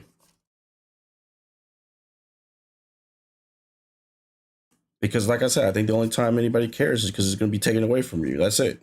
That's the real reason why. As much as everybody wants to be mad about it, the real reason is because it's about to be taken away. That choice is about to be taken away. Nobody likes when choice gets taken away.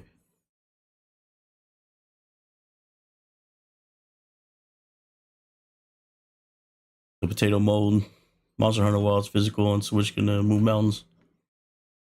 Not releasing any AAA game quality games. Well, I mean, Wolverine, I would think is, right?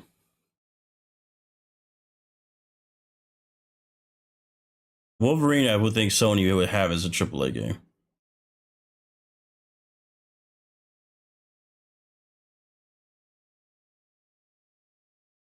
Actually, people were talking about lack of ownership, but they didn't care until it was them that was affected. What's the last one, though? For Sony? I feel like they think the Ghost of Yotai was. Right?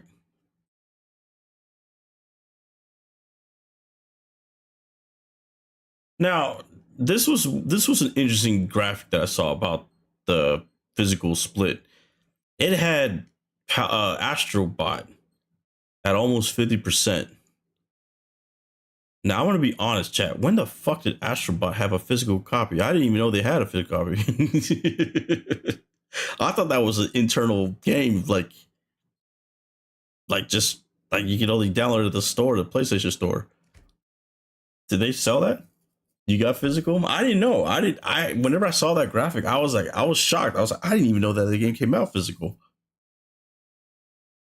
But that game apparently almost cracked 50%. Like that was now granted, how many years ago was that? That was what, 2, 3, how many years? Was it 3 years now? Hey Google, when did Astrobot come out? The Astrobot video game for 2 years ago. 5 That's only 2 years ago. September 6th, 2024. That game actually was close to 50% physical, which shocked me because I thought it was all digital. But that one people actually bought just 2 years ago. But in 2 years since then, in just 2 short years, that game was almost 50%, and Ghost of Yotai was only like 20-something%. Which actually was just 1 year later. So that shows the drop off, though. in of how quickly things have changed in just 2 short years.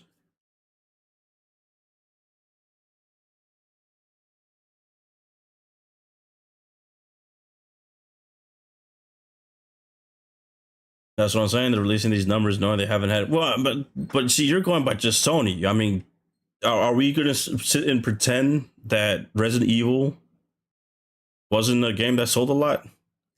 Because that sold a lot, and that was 90% digital, and that was multi-plat. So that wasn't even just Sony. That was Xbox and Nintendo.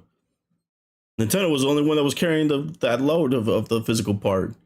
I don't know how many percent it was for them of what it was for Switch, but out of the 6% that bought physical of the game, I'm sure that at least 50% was probably Switch.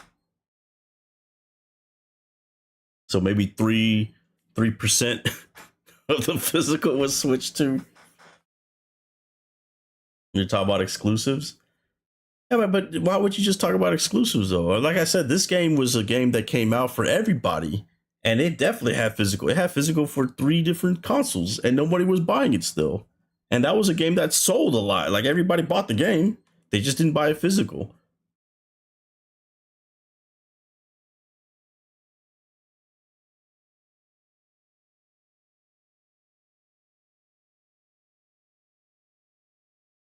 Is the Switch cartridge for Resident Evil 9 actually have the game key on it, or is it game or the game on it, or is it game key? I don't know. That's a good question. Like I said, I buy all my shit digital anyway, so I have no fucking clue.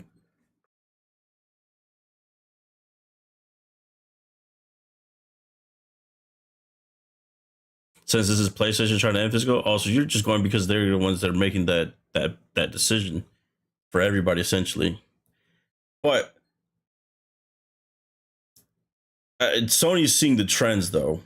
Sony's seeing the trends. I gave JG the chart. I don't know if I have the chart anymore about their earnings and how much money each one was per quarter. They have the last 2 years of the physical. There's an up and down, but it's very low. It's kind of like Marathon's numbers. Let me see. Sony physical versus fucking digital.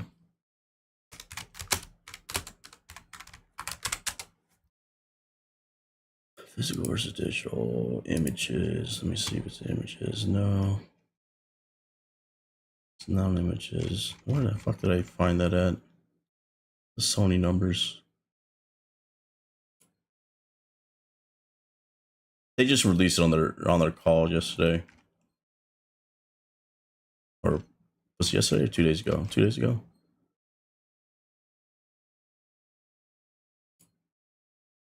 Maybe it's on X. Let me see if fucking Twitter has it.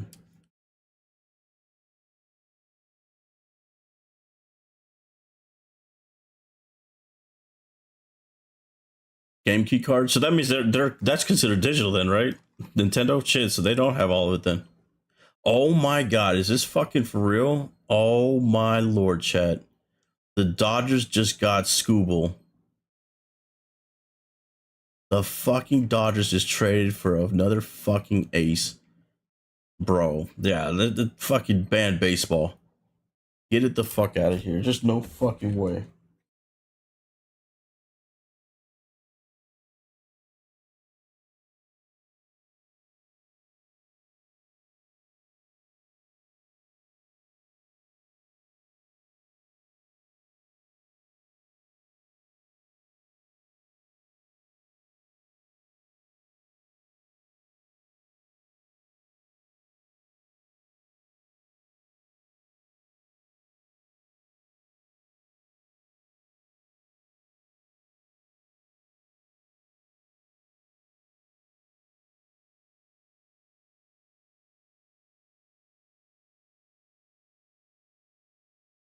Anyways, my bad, chat. That is fucking crazy. All right, what was I looking up again? Oh yeah, the numbers, the Sony numbers. All right, Sony physical. Let's get physical.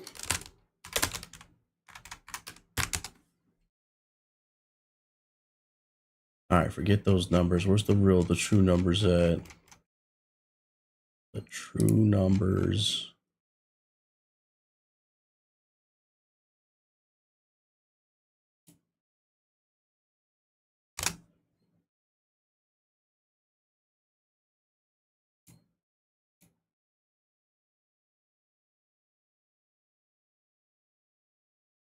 Here it is. Here it is right here. All right. Now this is by money.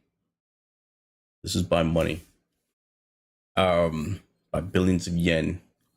But essentially you can go ahead and see financially what's making money, what's not making money. Now let's forget the add-on content and the other software, because I know a lot of people were mad that they've been including that as well, because that can only be digital, right? There's no such thing as a physical DLC. Can you imagine that in physical DLC? But anyways, the digital software versus the physical software itself. So those are the actual discs on hand versus the digital version of it when you purchase it in the fucking console. Look at the money discrepancy right here. From Q1 of 2025 all the way up until Q1 of now, it has not been good. It has not been increasing. The only time it did anything was in Q3 of 2025, which let's just pretend that's Iconic's oh, you can't see the thing my pictures went. Let me see. Let's just pretend like that's Iconic's argument that maybe it's because the games that they sold around that time were no good. So Q3 was the only time they had a good game. 49 billion yen versus 350, because obviously that means that it went up on the digital side as well. It's just there's too much to ignore. That it's just not they're not making anywhere near as much money physically than they are digitally, period. They're just not.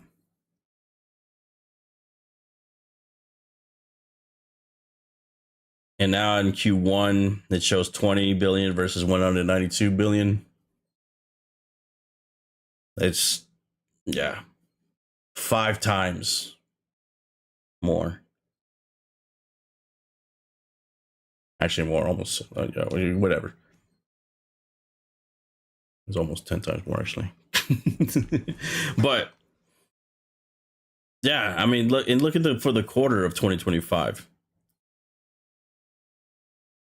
Like that's it's just weak as hell. The physical part of it, it's just not making any money. I mean, it's making money.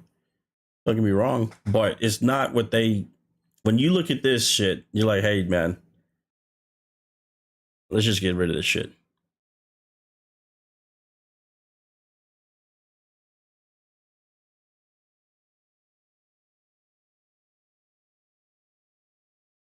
But that would be like comparing Astrobot to NBA 2K, Fortnite, etc.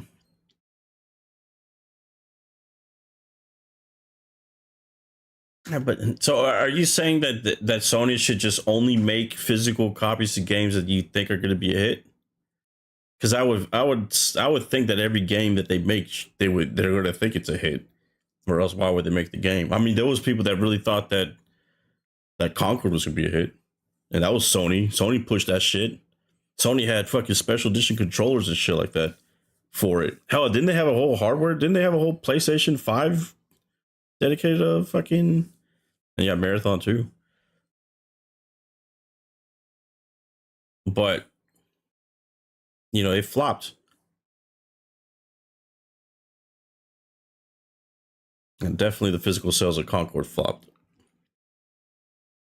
That wasn't even in the thousands.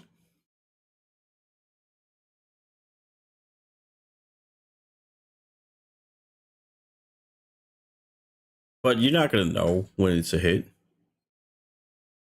Did they have physical copies of Concord? Yeah, they did. They did, because they cut it off. I remember that being a thing.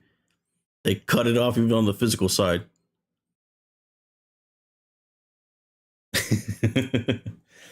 Both those are live service. But it's still a physical game. I don't like, again, I'm not. So are we saying that only physical should count on non-live service games now? That even though they sell it for live service games?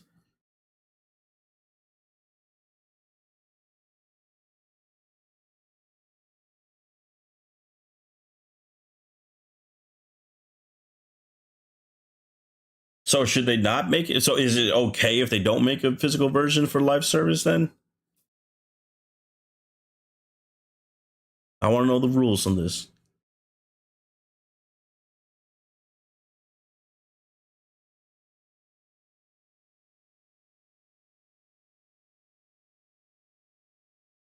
No one's lining on the store for live service. I get it. But in the end, no matter how you slice it, how do you look at this chart here for the last year and a half, or actually just 1 year and 1 month, and come out with, man, physical's killing it? All I'm saying is the data's skewed. Where is it ever going to be positive, though? Because the only thing I see is if the physical does go up, digital is way more, no matter how you slice it.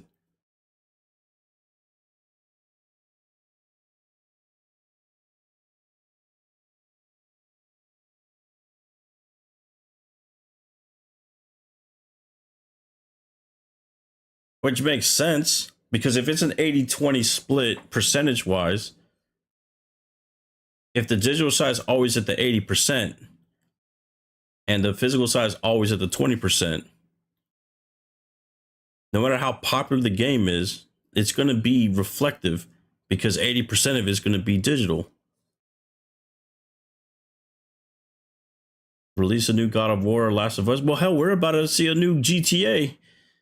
I know it's not first party, but I guarantee you one thing, that's going to be all digital, right? They're not going to have a physical copy, and we're going to see those numbers. And those numbers are going to fucking be astronomical.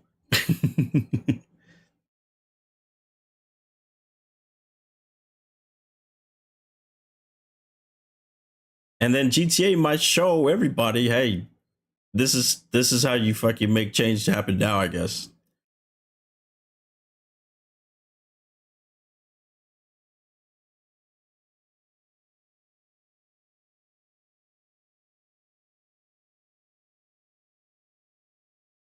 Because then all of a sudden those numbers are going to be fucking, they're going to show. I mean, hell, the pre-orders are already showing it, that nobody's really buying the physical version anyways, because they don't have one, but it's the number one selling game already.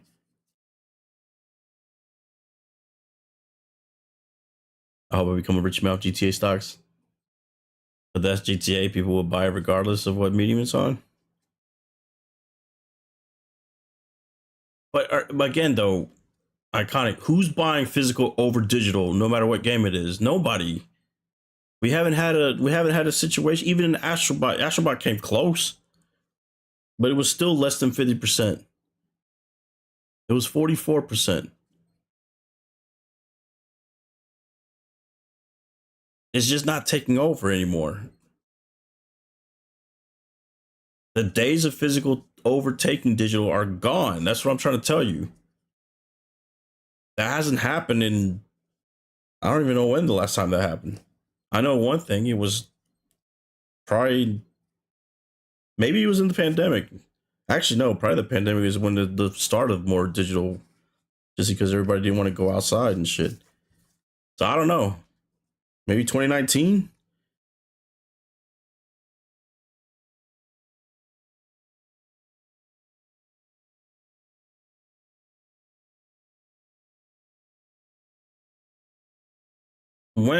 What can we make the numbers, if we're skewing numbers, where can we make it to where physical is better than digital?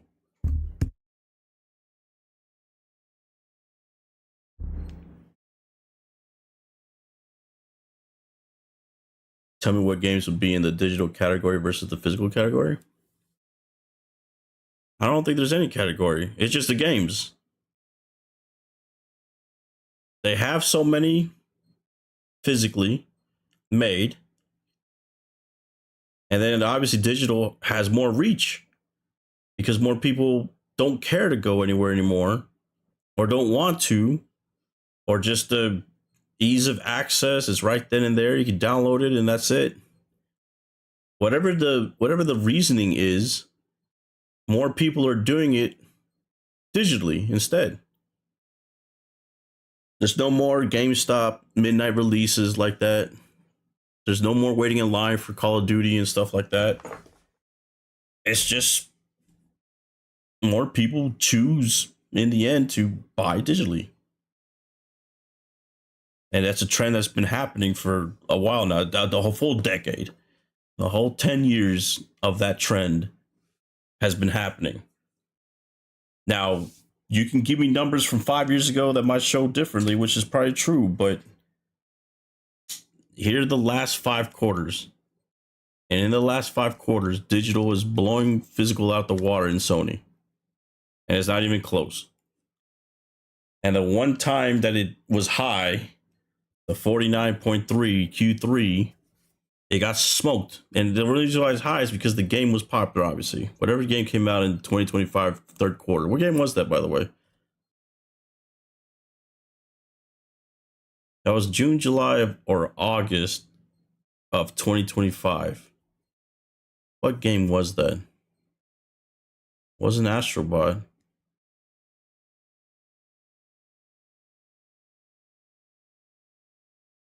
Was it Ghost of Yotei? Maybe.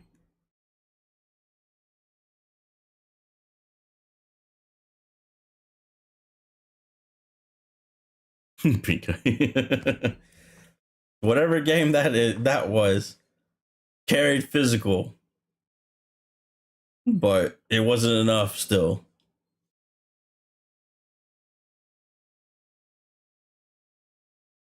And I honestly can't think of anything that would make Sony look at this and say, you know what? We need to keep physical over digital.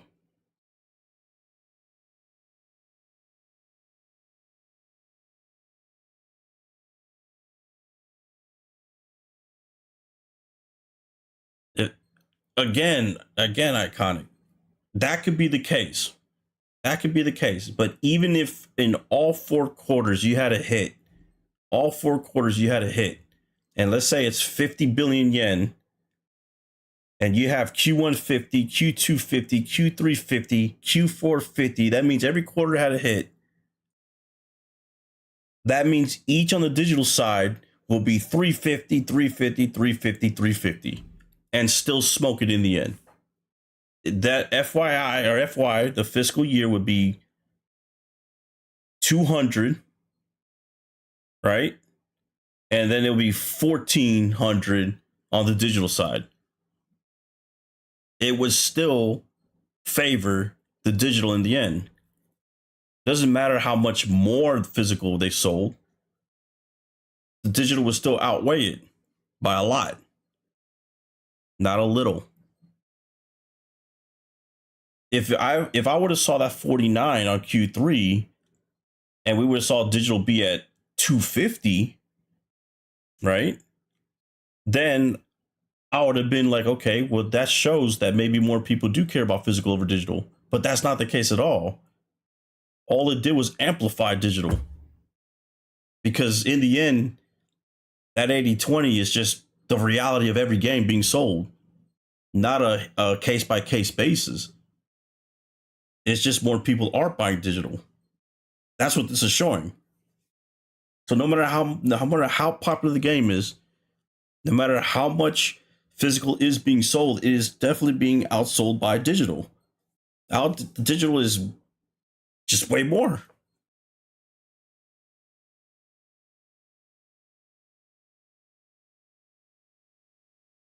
More like 200K per quarter. What?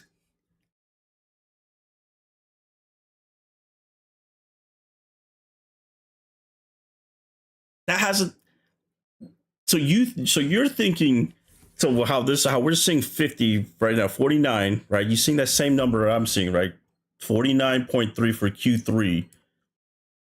Do you think some game is going to be at 200 to get that physically? I doubt it.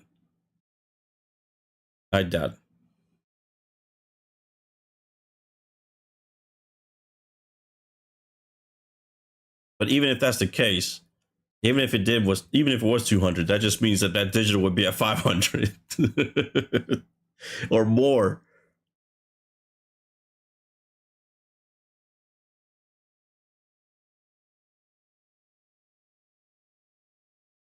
The Last of Us, for example, would do those numbers.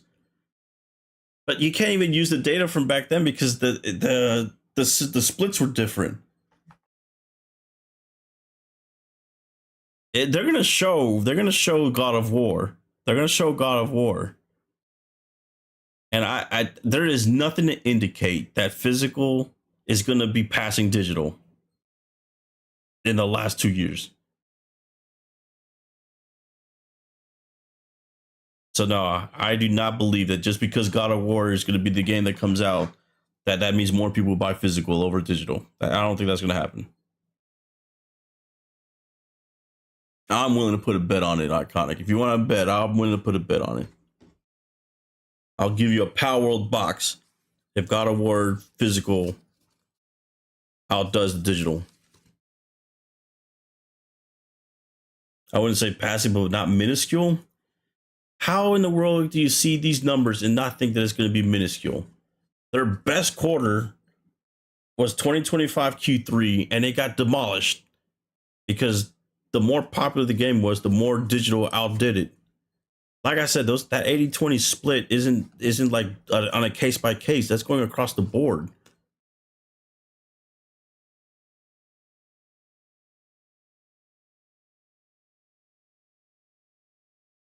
You don't have anybody be like, oh man, I got like it's one thing like Odyssey. Let's look at let's take movies for example.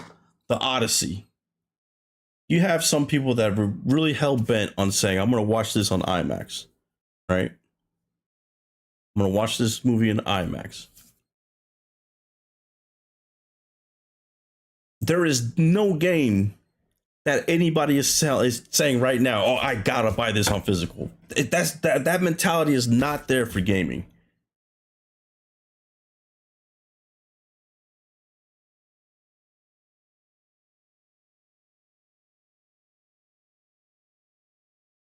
Because there are no games. I don't care what game it is. Last of Us 3 could come out tomorrow. I do not believe that somebody's gonna be like, man, I gotta get this game physical because it's The Last of Us 3.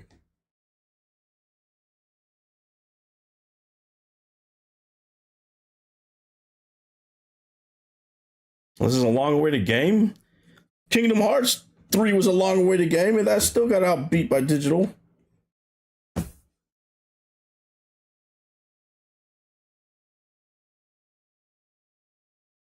I would like a physical copy of GTA 6. Well, you literally just proved. Listen, you literally just proved my point, though. GTA 6, Rockstar themselves saw the numbers and saw that was cap. So much so that they told us before Sony even said anything, we're not going to fucking make a physical version of this.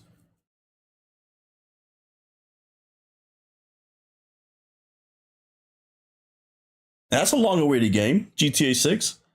So do you think if GTA 6 knows that a long-awaited game that everybody wants to play, you don't think Rockstar would have on purpose made the physical version if they thought it was going to be beneficial? They obviously made that decision for one reason only, and that's because they have the numbers and they know everybody was going to buy this shit regardless.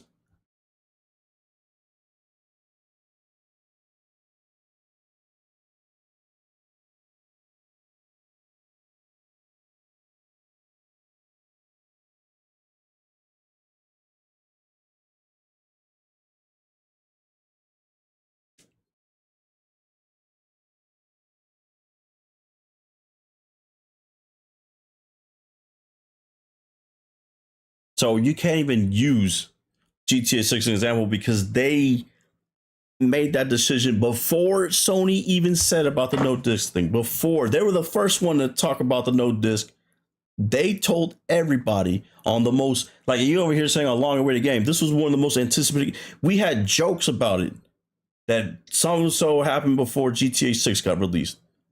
You can't, so no one can tell me that wasn't a long awaited game. GTA 6 is what I would argue is probably the most anticipated long-awaited game. Can we all agree on that? And guess what they did? They're the ones that told everybody we're not having physical. So if your whole point is that everybody will buy physical if it was a long-awaited game, then why didn't the most anticipated game that outsells all of them, why didn't they want physical? If it was so beneficial, if it was so profitable, why didn't they want to do it? And you can't even use Sony as the excuse, because Sony, they didn't even know. They were before Sony. They made a decision before Sony even said anything. Xbox hadn't even said it yet. They already made a decision for Xbox. We're not having it for fucking Xbox either.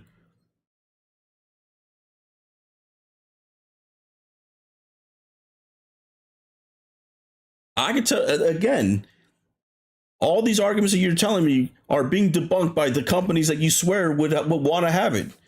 Why wouldn't GTA 6 want to have physical if it was so beneficial and so fucking profitable?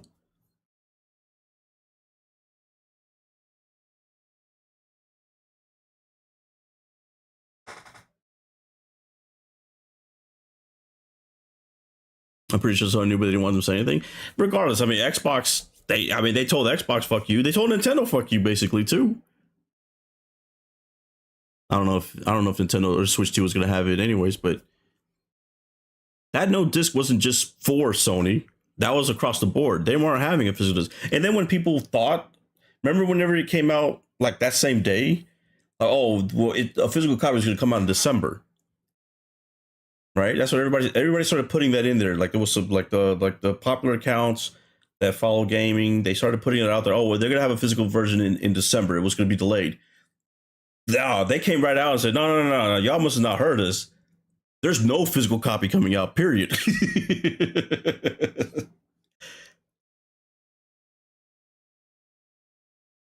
So they doubled down on it. They said, no, they were not, don't give us an escape for it. No, it's not happening. We're not going to do it. So that means there was no online worry or anything like that. They were just basically saying, we're not going to have physical, period. We're not going to spend the money doing it.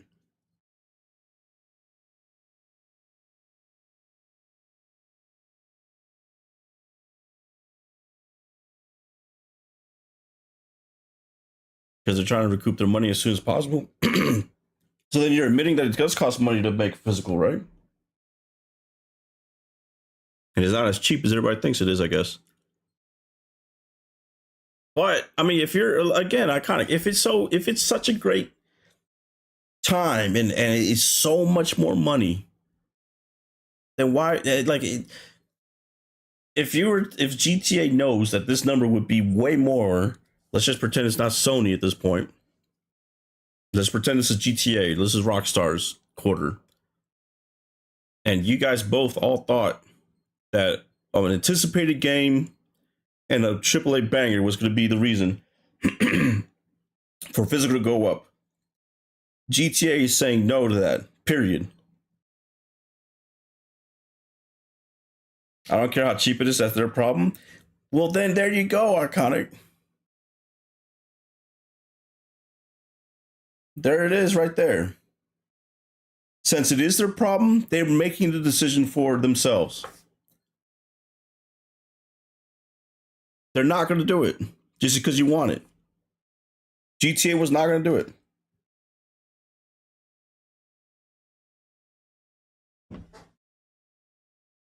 So they felt it was a problem for real. So they said, nah, fuck it.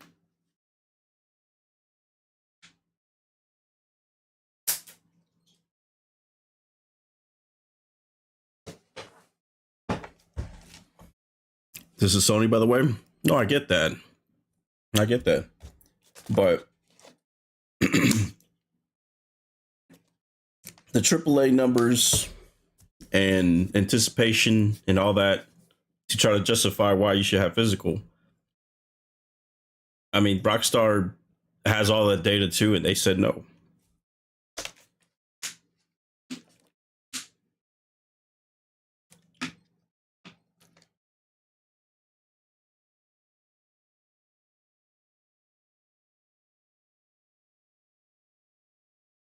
It's just and again, the reason why the GTA thing was a good, thing to bring up is because they actually did that before. So Sony said that the no disc stuff.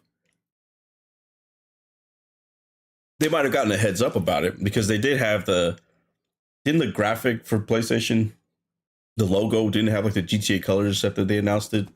So they obviously were in cahoots with all the stuff.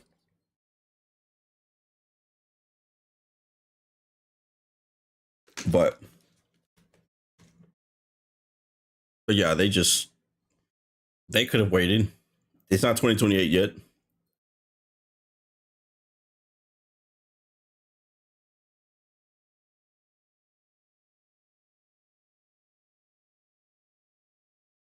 Oh, that's true, Vince. But another thing though too is that the games have gotten so large that the Blu-rays don't even hold the full game no more. And a lot of companies definitely don't want to do what they used to do with PlayStation 1 and all that, have like games with 3-4 discs and shit. So, because then you're talking about all kinds of crazy shit when it comes to patches and stuff like that. So since most of the game already have to where only like half of it or a quarter of it is on the disc, and then you have to download the rest digitally anyways to get the full game. That's how it is right now. That's the reason why fucking when those outages happen, the physical people couldn't play either, is because most of the physical games are basically a quarter of it only. But they don't want to deal with that no more. They just don't. Not just Sony, but Rockstar didn't want to deal with it. Like, they just, in the end, it's the hassle. It's like, well, why the fuck are we doing this? Why bother? That's what it boils down to in the end. Why are we fucking doing this? We see these numbers weak anyways. We're doing this for 12% of the people buying physical. Why bother?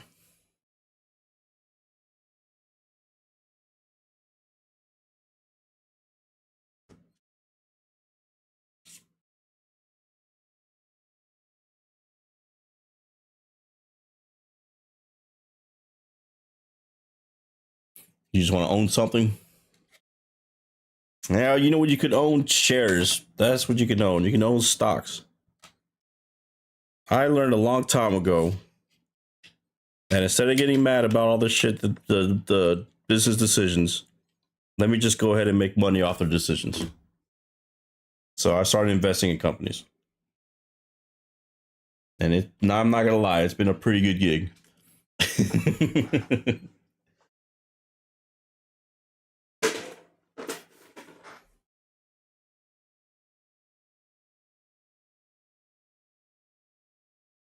But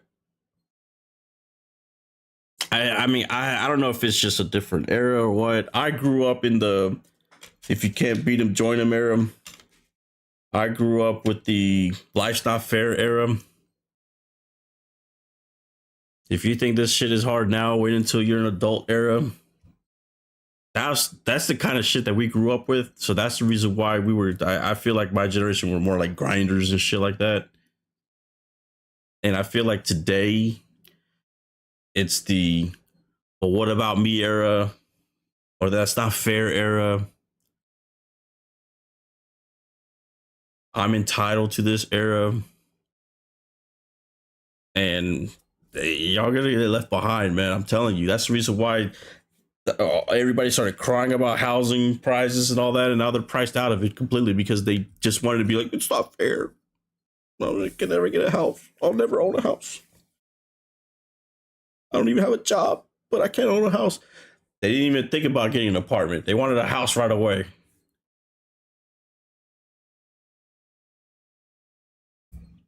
Can't even afford a car payment, but y'all want a house.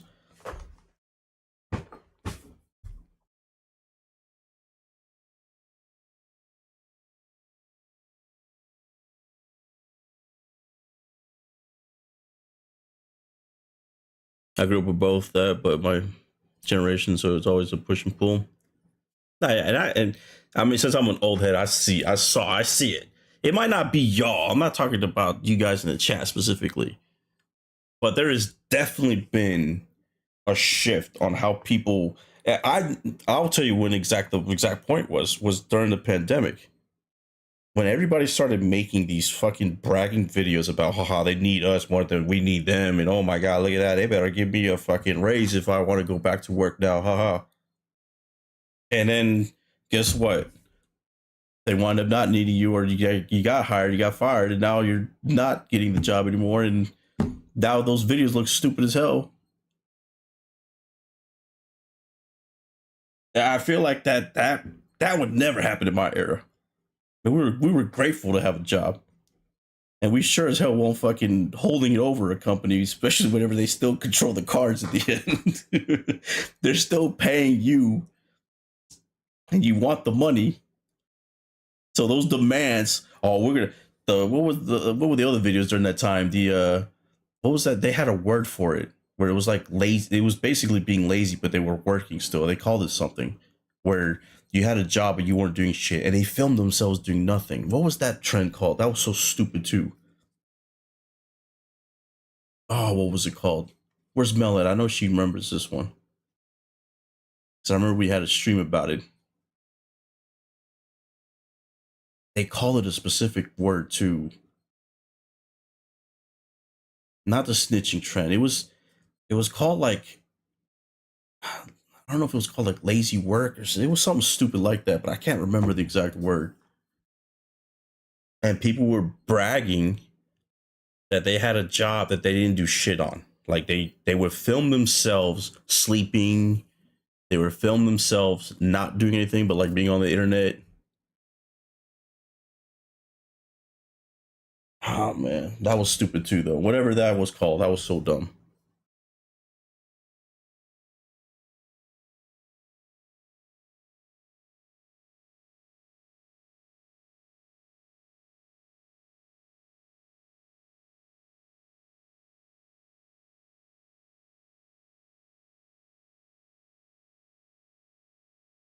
But whenever I saw that happening, just to go back to my point, I knew that this generation was way different than my generation. Because that was some ballsy shit.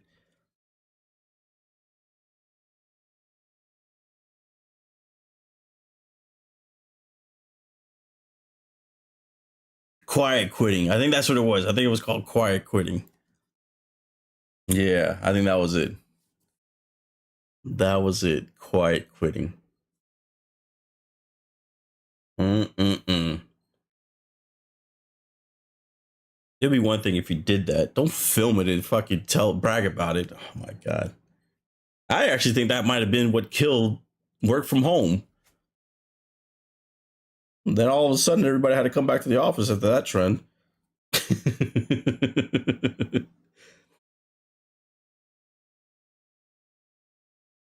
That is what I was saying. Oh, when you said the snitching trend? Yeah. Well, yeah. Don't film the goods. Yep.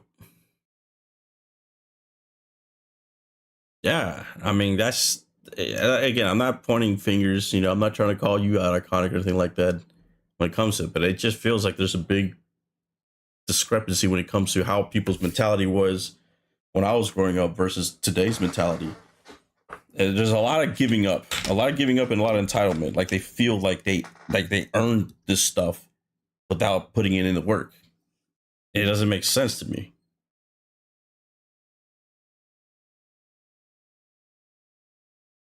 Like, if you really want a house, you actually got to work for a fucking house. Like that's always been a thing. It was never just given to you. I mean, yeah, sure, some people were, it was given to you. Like, if your parents died and you might have had a will or something like that, but that's not everybody.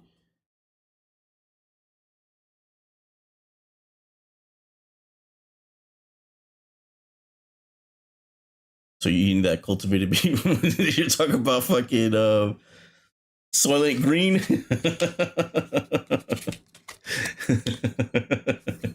That's a great movie, by the way. Soylent Green. So you got that hat on, huh? You think that's what's gonna happen in the future, huh? That's what we're gonna get when we let companies do what they want. Man, but it's been like, look, I guarantee you, if we had Twitter and YouTube and all that back in the fucking 20s when everybody was freaking out about machines taking over farm jobs and things like that, it would have been the same thing.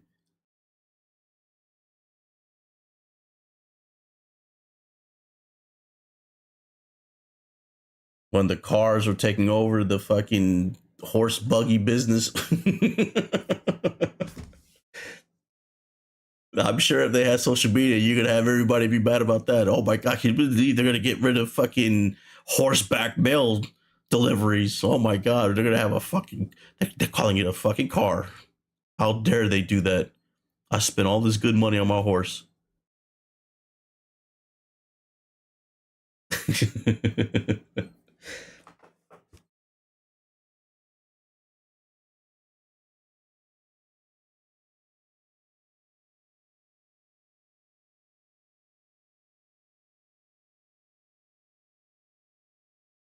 Amazon mosquitoes.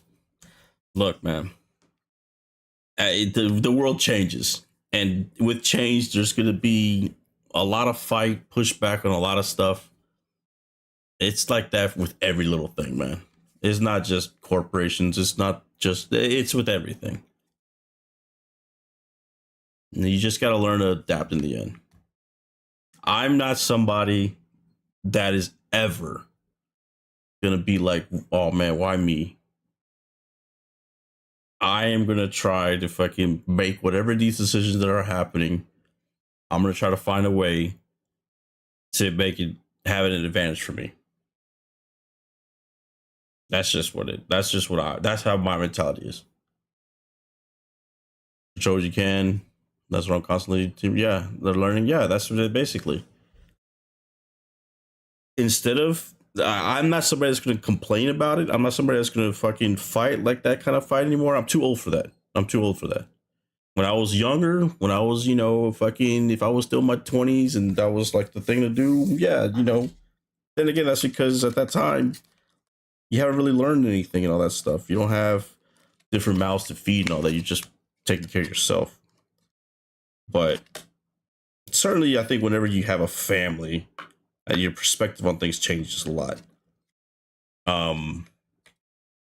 You start thinking about different things instead of just yourself, and you just want to see. You just trying to make the best of what you could do for your legacy in the end. And when I say that, I mean like your kids in the future, their future, stuff like that. Try to make it easier for them. Whatever the hard shit is, that it's going to be tougher on them. Every generation, they're probably gonna have it harder. So like right now, my kids are they're only 9 or 10 and 9 years old. So if I'm over here reading articles saying that they're never gonna afford a house, what do you think I'm gonna do? I'm gonna try to make them afford a house. And how I'm gonna do that? By basically trying to get enough money to where they can get a house comfortably, whenever it's that time. So I'm not going to have them play victim mentality because of what's been happening around the world. I'm going to have it to where it's going to be a little bit easier. I'm going to be teaching them shit. I'm going to make it hard still for them. They need to learn the lessons that I learned. It's not going to be handed to them on a silver platter and all that shit. No. Is all this stuff going to go to them eventually? Of course it is. But it's not going to be fucking, oh, here you go. It's not going to be like Billy Madison and, anything like that.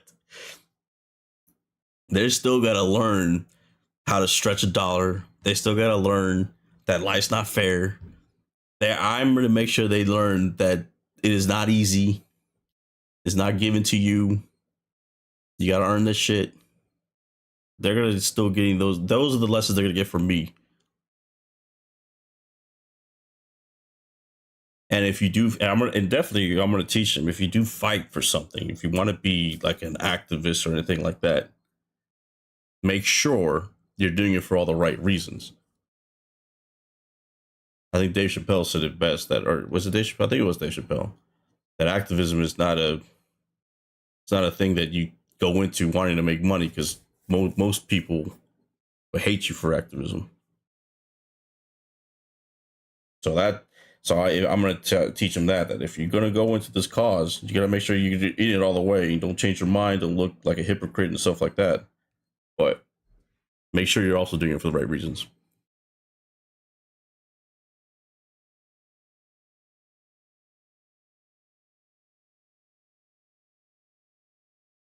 But I'm not saying you should feel the same, but if people don't stand up for nothing, we all will be cattle. But I mean, look, in the end, we didn't give PC this much shit for them going all digital. Well, we used to be able to buy Ace Combat and put it in the fucking computer. I used to be able to buy Microsoft Flight Simulator on a CD and DVD and shit. That went away quietly. Nobody gave a fuck. I feel like there's certain conditions that happened to where we started caring about that, but I mean, we literally stopped. We didn't care when. In fact, do we even know when it stopped on PC? Like when the digital stopped? I mean, the physical stopped on PC? Because I don't even remember. Was it when AOL stopped making the disc that says 300 hours and shit? Like, when did it stop? They started selling PCs pre-made without the fucking drive. Like, it just stopped, like, out of nowhere. And no one cared, though. That's the thing. Nobody cared. Like it happened, like, oh, okay. I think I heard more people fight about Apple making a decision to not have that sound jack than I heard about the physical being away on PC. We live in different times. Yeah, we live in the crybaby era. Is that what you want me to say? Because that's what it is. You made me say it, iconic. I didn't want to say it, but we live in the crybaby era.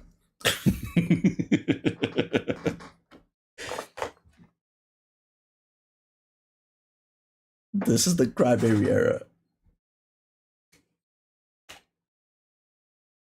No, see.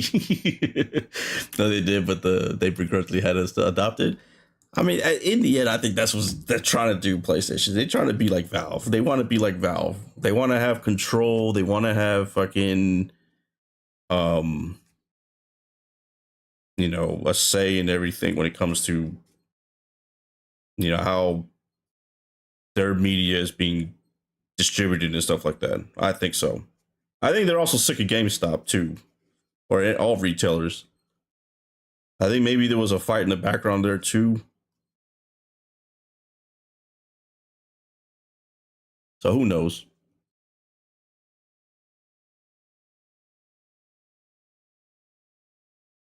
Who knows? But do I think it's the end of the world if Sony cuts off that? No.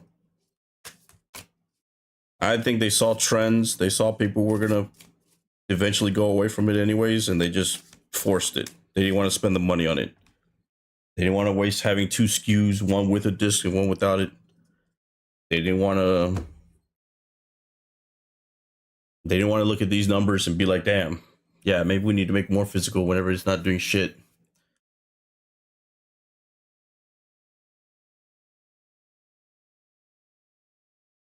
But at least with Valve, they give good deals and good customer service. Now, and I mean, and that's the thing too. I think I know GTA is $99, but that doesn't mean that PlayStation is going to have all their games at a high price. We don't know yet what everything is going to entail in the future. Now, we do know that costs are rising when it comes to their physical shit right now, like their consoles.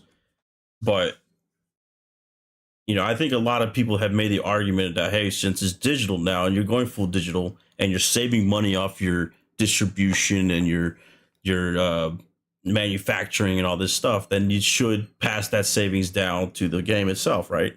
And that makes sense. Maybe now we're gonna have $40 fucking games with PlayStation first party. Now the third party shit, I don't know. I mean, GTA has been talking about people were talking about $99 GTA for like 2-3 years now. We were fighting on Twitter about people giving them ideas, and sure enough, it came true. But we don't know what that is going to entail when it comes to Sony, though. Their games might be cheaper because of this. We don't know yet, though. It's all speculative right now. We're just all guessing. We all have the doomsday mentality of it. The whole world ends in 2028. But we don't know what's really going to happen. That lady that we just listened to, I think she alluded to that in the article that I read. She said that we feel like we can coexist with PC and that people would find that it is cheaper to go with Sony. That's what she said, right? Isn't that what JG talked about yesterday? So what that means, I don't know. I think we all assumed that meant that she thought the consoles could be cheaper. I don't think that's what, maybe she's talking about the games. Maybe she's talking about how the experience overall. Maybe she's talking about the market. I don't know. But until it happens, I'm not gonna know. I can only guess, and I feel like everybody's just guessing on what that means or guessing the worst. But we don't know what's gonna happen.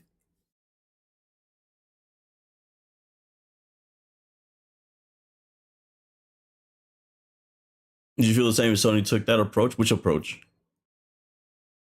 Be cheaper, like their games and all that?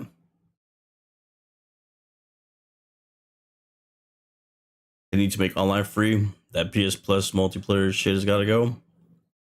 I can agree with that. Digital only for everything? But they're going that way, Iconic.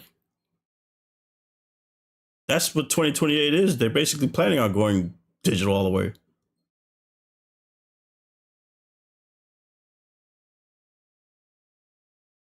I don't think they want to make Blu-rays anymore. And it wouldn't even shock me if they decide even on their movie side that they're gonna say, fuck making Blu-rays. Buy Spider-Man digitally.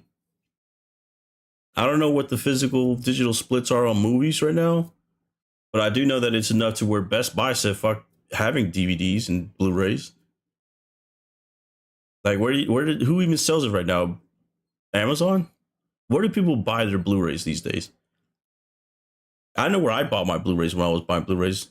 It was like handed down stores, like the CD Warehouse. We have a place called CD Warehouse. I don't know if that's everywhere, but we had like hand-me-down DVDs. Basically, we got some new ones at the time. They when they had the new ones, I'll buy it.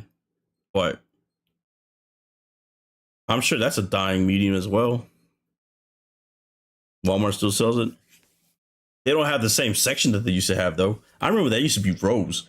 You used to go to Walmart when you go to the back with the electronics section. By the way, if you go to Walmart these days in the electronics side, it looks completely different from just even 5 years ago. You go back there, there used to be like 50 TVs, fucking bins of fucking CDs and DVDs and Blu-rays and shit. They had the $5 DVD bins and shit like that. You go there now, what do you see? 3 TVs at the most, right? No CDs. Like maybe a little box of DVDs that are coming out, or that Blu-rays that came out. The $5 bin shit is gone. I don't see that no more in mine. And then you see more games. Like I see still the Nintendo section, all that shit. But that's gonna go away because the Xbox and PlayStation stuff, that's actually very slim compared to what it was. Walmart have no $5 bin since 2010. Come on, I know. I'm just saying it's gone. So you would accept having to buy all movies digitally? Bro, I haven't even bought a movie in a long time. I can't remember when the last time I bought a movie. So what? I feel like you're living in like 2010 right now because all the shit that you're saying, like, are you going to accept that? I've already accepted that a long time ago. I haven't bought a movie in I don't even know how long. I'm not even bullshitting you. The last time I bought a movie had to have been 2005. And I might have done it just because as a joke or something. I might have bought a porn or something. Because there's no way I bought any other movie after that. That might have been the last DVD I bought. It could have been some fucking Latina big ass 22 or something. I don't know.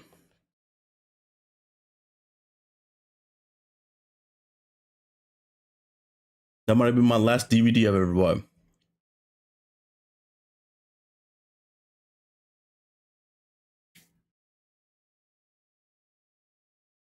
It's been a long time since I bought a movie though.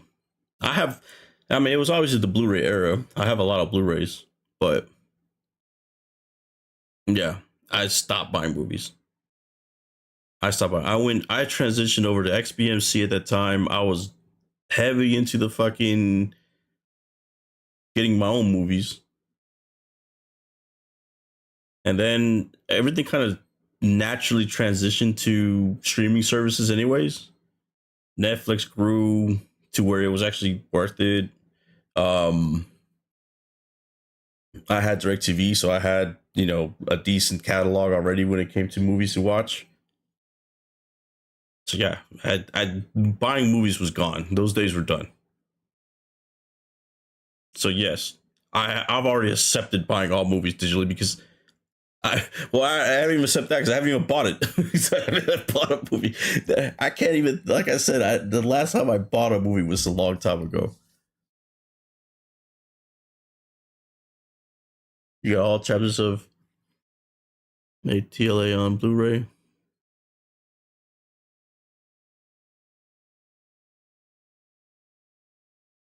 Why does that sound familiar? I just can't remember what that is. Or Netflix with just a $16 no add-ons all season.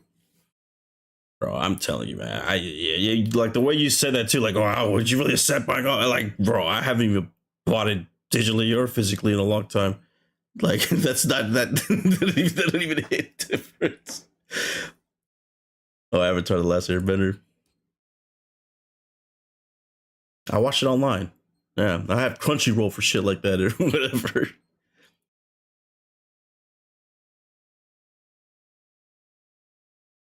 Yeah, Super knows how I watch most of my movies. Look, I'm sorry, y'all. Like that, like you're like, I feel bad for you because the way you do, you accept buying all movies. I was gonna fucking be like, oh my god, no way, bro. But I don't even buy movies anymore. Like that shit doesn't faze me at all.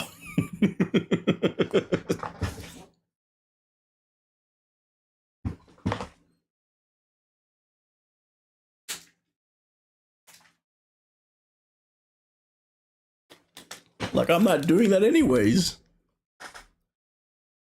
So how can I lose something that I never do? My thing is, I'm not going to be charged for media already purchased. But I said that you money back, so I get your saying. What does money have to do with it? Wouldn't you think if I had all this money that I would buy more shit? It's just that it's just so easy these days to watch something if you really want to watch it. You don't need money for that.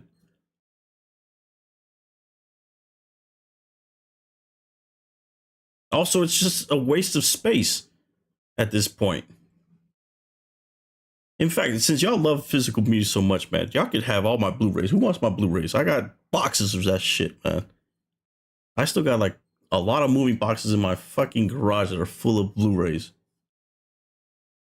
I got 2,000 Blu-rays. Who wants them? That shit is taking too much space. I thought it was so cool to have, right? You had the little fucking the tower and all the Blu-rays. It was all cool looking. Oh man, I was one of them dickheads with that shit. And now it's like, man, it's an eyesore. It's like, man, what the hell what was I thinking? That would have been better as all Pokemon cards.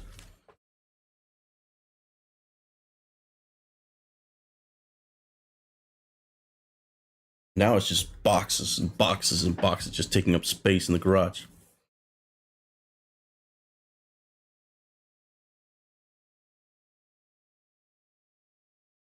In current day, they lock so much shit behind paywalls. Like, why would I pay a subscription to watch an anime? Yeah, I am mad that they took away, some of my sites for anime. Anime is a little bit harder these days to watch. But again, priorities change.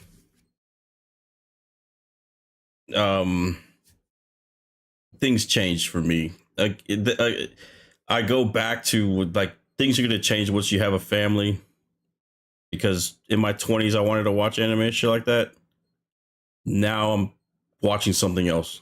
I'll be honest. I'm watching them play dumb shit on the fucking laptop, or I'm watching myself fucking open up Pokemon cards. Like, and if I'm missing fucking, what's that new anime that came out, The Hero Without a Name, or whatever the fuck it's called? Am I mad that I'm missing that right now? No, I don't give a fuck. I just don't, because I'm doing something else.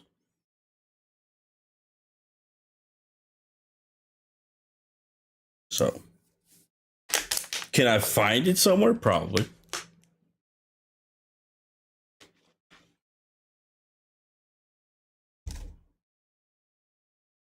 A free site taken down was a good source to begin with. Hey, 9 Anime was awesome, man. If you got the plug on that shit though, so yeah, you would send me it then, man. I need that. I need the plug for that. High Anime was the best. Oh, that sounds like a porn site.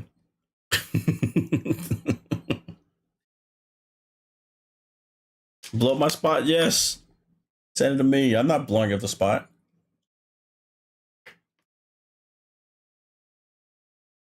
I want to just take it down. 7 more pop up. Man, so y'all send me the tech. I never found the tech. I never found a new one.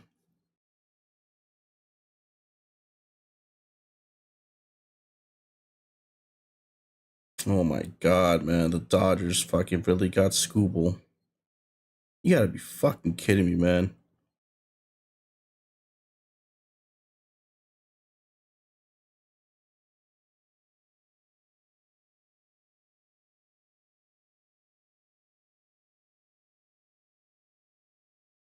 I hope the Dodgers fucking crash and burn so badly.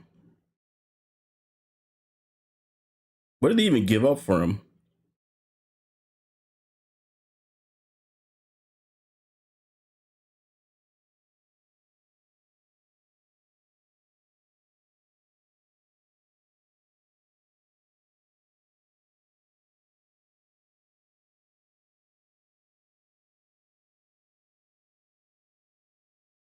Does it even say what they traded for? The Dodgers gave up River Ryan, a current 28-year-old AAA pitcher with 4.4 ERA coming off of Tommy John surgery. So nobody. Brady Smith, 21-year-old Class A pitcher. So nobody. Zero Hope, 21-year-old AA prospect expected to arrive in 2027 if there is one. They got him for nothing?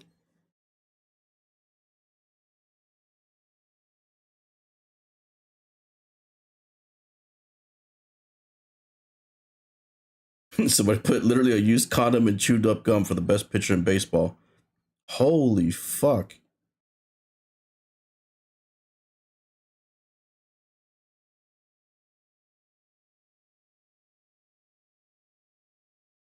They gave up none of their prospects.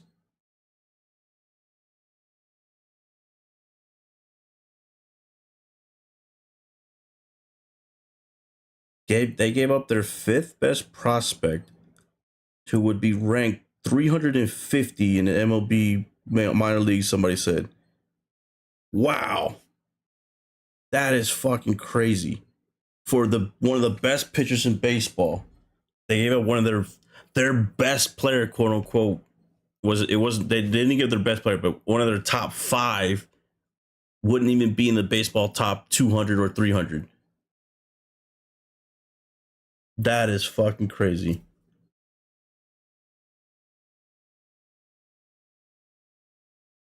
I don't know how. Every other team, you got to give up a top prospect for the best players or some of the best players. Normally, they're top 100 minor league players too. So that means it has to be one of your top, your number 1 basically, or 2 of your top 5. Because not all your top 5 is going to make it on the list. But wow, to be number 5 on your top 5, just to say it was a top 5 player in your system, but he's not even close to being in the top 350 in baseball. That's fucking nuts in the minor leagues. That's crazy. Wow. Absolute wow. And the Tigers just did that. I don't get why they just said fuck it. We're just giving up for nothing. I feel like the Mets could have given up more. And they don't even have anything.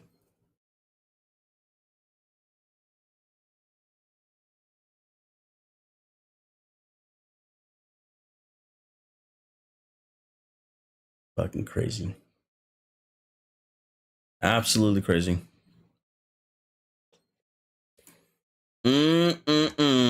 Anyways, chat. What else we got? I'm sick of talking about Sony already.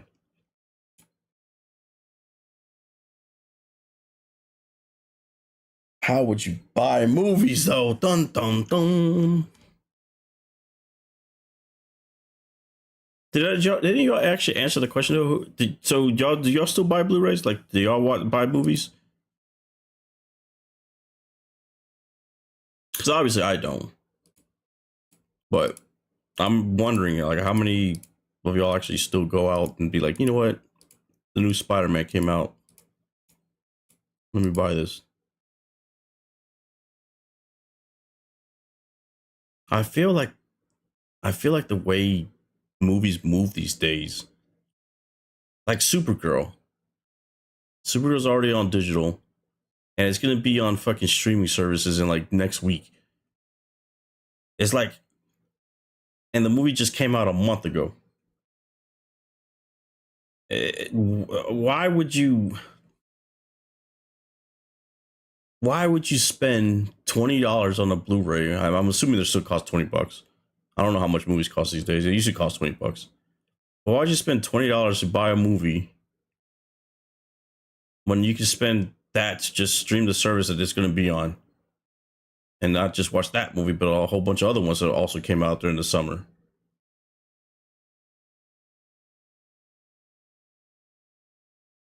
So it's still like $20, $30? Jesus. So then why the fuck would anybody buy that shit? 4K is more. Yeah, man. I'm sorry. You over here talking about, oh, but you're money bags. Obviously, y'all are the money bags if y'all buy that shit. I am not looking to spend no $20, $30 for a fucking movie that I don't give a rat's ass about, that I can watch 50 million times on the streaming service if I wanted to. When if I bought it on Blu-ray, I'm gonna put it in the Blu-ray one time, watch it, and then never care about that shit again. Because we speak French.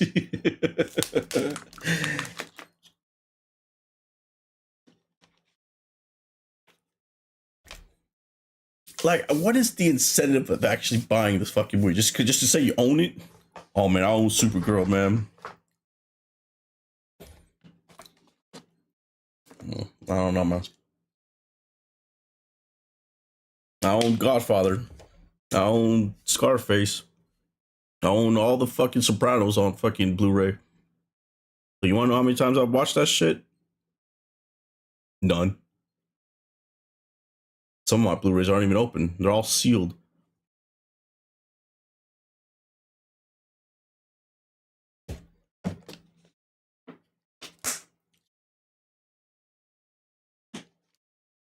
Big waste of money, man.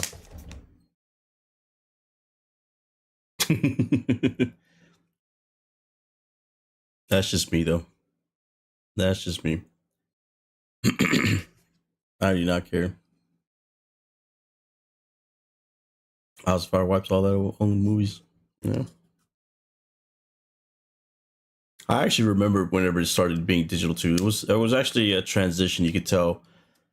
So when you bought a Blu-ray, at a certain point, it became, you could buy the Blu-ray and it came with a digital code. So you put the Blu-ray in your computer and you basically can download it, since you bought it, onto your PC. I started doing that instead at the time.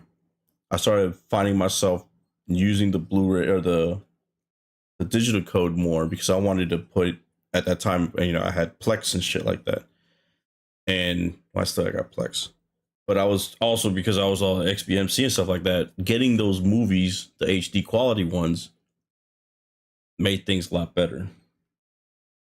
For like the Phoenix repository and all that stuff. So I started using that more. Then eventually, since I was part of all that shit, that world, I was just watching everything on XBMC anyways. And then like I said, streaming services just became a really good source because like now, especially today, movies are in theaters for like 90 days and then boom, they're on a streaming service now. So it's like, at this point, why would I even buy a movie? Yeah. I'll buy if you want them. Shit, man. Hell yeah. Fucking take all of them, dude. Fucking take it. I swear I have like at least 10 boxes full of Blu-rays. Maybe more.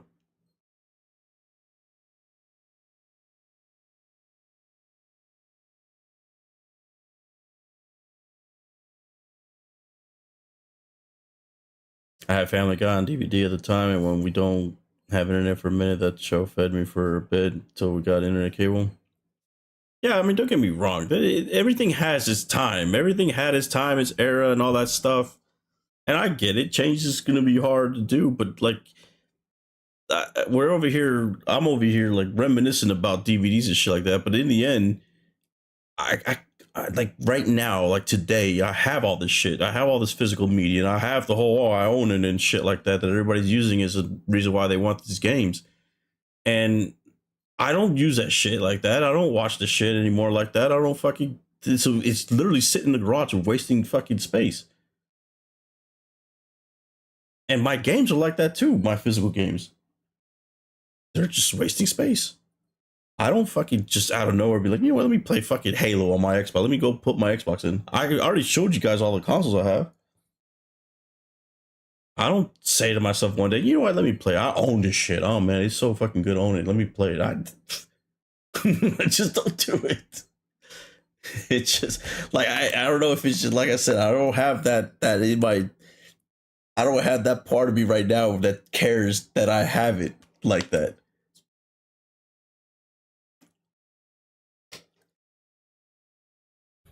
If the internet goes down, I'm watching something on my phone or something. Or I'm playing a game on my phone. That's why I like Raid Challenges so much, because it's on my phone. So yeah, if shit hits the fan, guess what? I'm playing Raid Challenges. Because I know I'm going to be playing that all the time anyways. But yeah, man, I don't know, man. Like again, I don't know. I get that there's like it's a big deal for some, but I think it's an age thing. I think that's what it is. I think it's an age thing. You get to reach a certain age, and you're like, you know what, this doesn't bother me as much. I still know how you still play that game. Shit, that's because I'm a beast at it. Oh, did I show you that? Oh man, hold on, chat. I gotta show you this. This shit's funny. So there's this YouTuber that streams this game, right? And I went up against him one day, and he was mad that I beat him. Hold on, chat. Let me find this clip.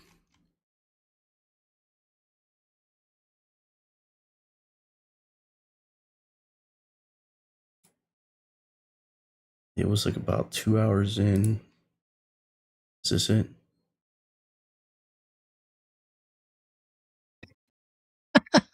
Really Yeah, have here. much choice, right? So you kind of just want him with a little bit of accuracy, so he.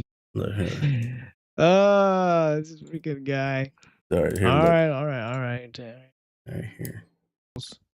Even as an end game player, I think in my entire like 6 years of playing Raid, I probably paid for scrolls like once, and that was to do a showcase. I'm like, I only have this time to do my showcase, so I have to pay for it.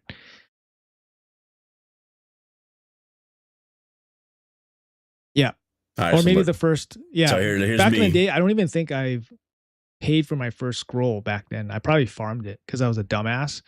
Like I didn't really try to optimize my gameplay at all. So I probably even like farmed Minotaur in like level 12 or something. Oh, fuck. Fuck this guy, man. This is a good guy. He said, fuck me already. All right. What did he say fuck me for? Yes, farming is cheaper. 100% farming is cheaper. All right, so we're getting locked out. That's cool. We're getting locked out. Locking out is part of the game, you know. Locking out is part of the game.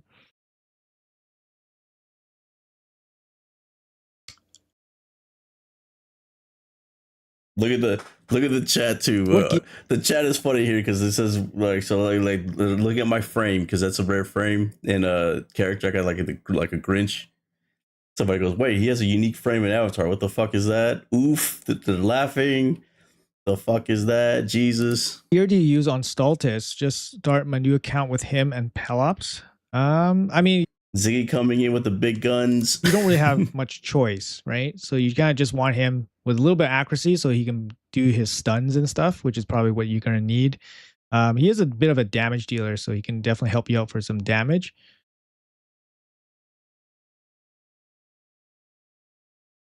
Fuck this guy, man. What kind of champion is this? Fuck this this Sabrio guy. champion?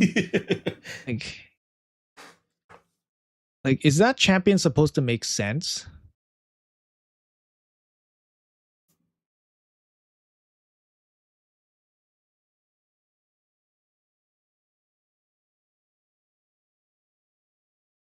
There, we're safe. We didn't steal her stuff. Damn. Okay, we're partially safe. She can transform, but she might die from the transform. Damn, not. But she is enfeebled. 2-turn enfeeble. We're gonna shut her down here. Oh, she always crits. Is that the case? Does she always crit?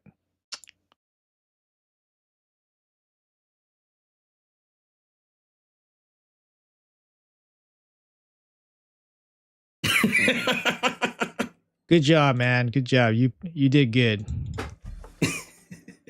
You did good. He quit. He quit, chat. The Holy Solinar, Sabrel's instant ban. Sabrel is just a little bit broken. She's literally broken. She crits if you got cooldown. Yikes, what a champ. That's his chat. And look how bad he look at his face. He was actually like you can tell he's embarrassed. Like he started like twitching. His face was twitching whenever he quit. Watch. Right after I killed this fucking Marius. Good job, man. Good job. You did good. He was angry, Chad. We got him mad. You did good. Right there. Look at him. Look at his face.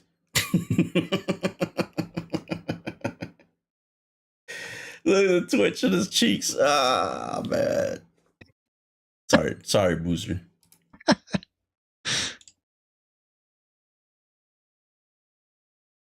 Sorry, man. Didn't mean to get you mad. But that's why I play though, because I'm actually pretty decent at the game.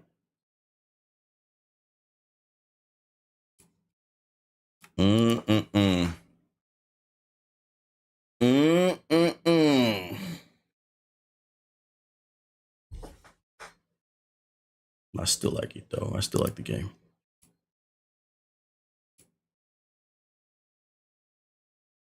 What else, Chad? I guess I'll stream for like 10 more minutes or so. Make it even 1 o'clock or so, 15 minutes. Is there any other news I missed? Outside the fucking Dodgers. I can't believe that shit, man.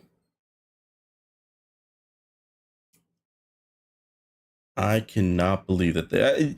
Again, I don't care that the Dodgers got him, but it's the fact that they didn't give up anything for him. Like at some point, you gotta fucking realize that, hey, if these teams are asking for an arm and a leg from everybody else, why is the Dodgers getting it away with nothing? Like, I don't understand. I don't get. The Tigers asked for Spencer Jones, which is the Yankees' like number 2 fucking prospect. They asked for Jason Dominguez. They asked for fucking like a pitcher. They asked for like 3 of our top 5. And of course we're going to say no. So why is it that they asked the Yankees for that much, but yet the Dodgers could get away with only 1 top 5? That's not even a top 100 player in the fucking minors, let alone major leagues. And you just say, fuck it, do it.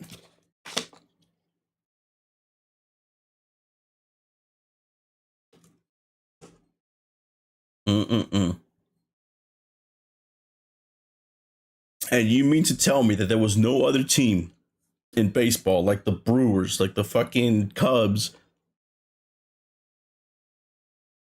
that would love to have an additional pitcher, especially since they're doing so good this year, and they have tons of prospects? You mean to tell me they weren't willing to give 1 or 2 of them for fucking this guy? That's the best deal you had. This is the equivalent of Luka trade, honestly. And of course, he goes to LA.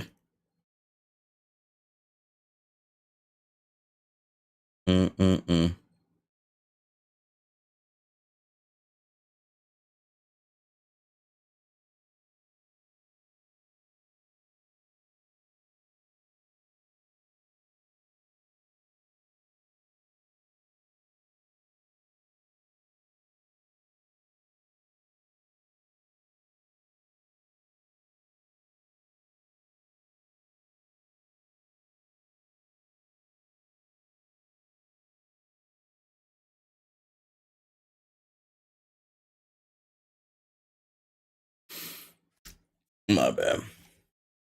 I was looking at Twitter. Oh yeah, we didn't talk about that shit, chat, because I didn't stream it today.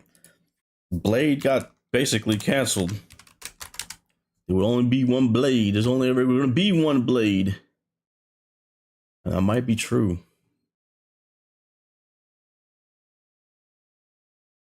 That might be true. Mahershala Ali has called out Marvel for Blade never happening. You had me under contract. They had billions of dollars. If they wanted to do the movie, we would have done the movie. I feel ready to move on from the Blade question. Those questions are for them. Now, the way he said it, though, I feel ready to move on. Maybe that doesn't necessarily mean that it is completely 100% closed.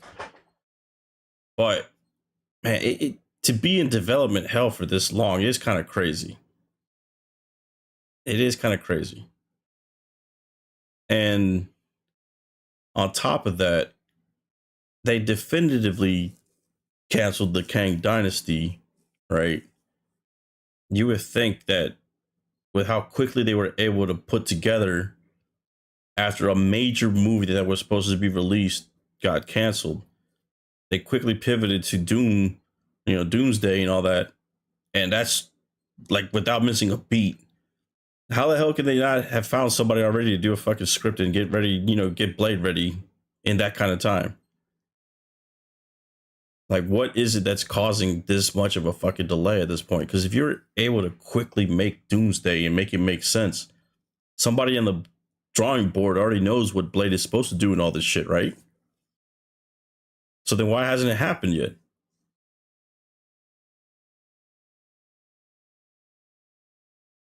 At the very least, they could have thrown him in a couple of movies. Instead of just having the voice without any fucking actor in it or whatever. Who was the voice of that? And was it him the whole time at the end of Eternals? I don't even know who it was. But anyways, instead of, like, they could have had him be in like fucking, I don't know, Last Door maybe? Nah, probably not. But still, at least show him, hey, we are working with you. We just, don't have it done yet, but here's this role here or this cameo here. They didn't even do that, though. And again,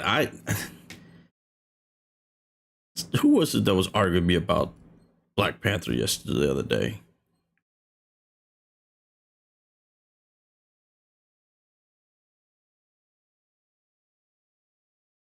I felt that they're kind of having Black Panther being separated, and somebody said, no, they're not. But after watching the leak of Spider-Man, they definitely are keeping that shit separate because that shit had a lot of fucking properties that belong to fucking Disney Marvel. And they don't give Black Panther that kind of treatment anymore. And I feel like they should have done that. And after watching that shit, some of the things there, it's like they definitely could have done it. They just decided not to. I don't know why, but yeah. I know a lot of people fell after this Blade news because also Wonder Man got canceled. That maybe Disney is doing a little bit of the Lakers, trying to go all white or something. I don't know, chat. What you thinking?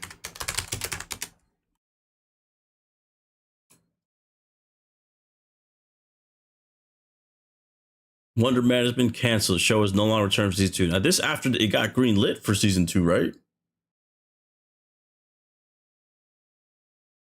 So it wasn't like on the chopping block and then they decided not to do it.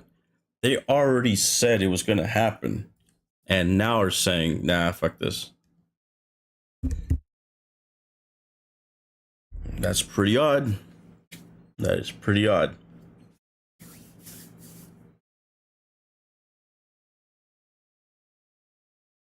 So, no, man.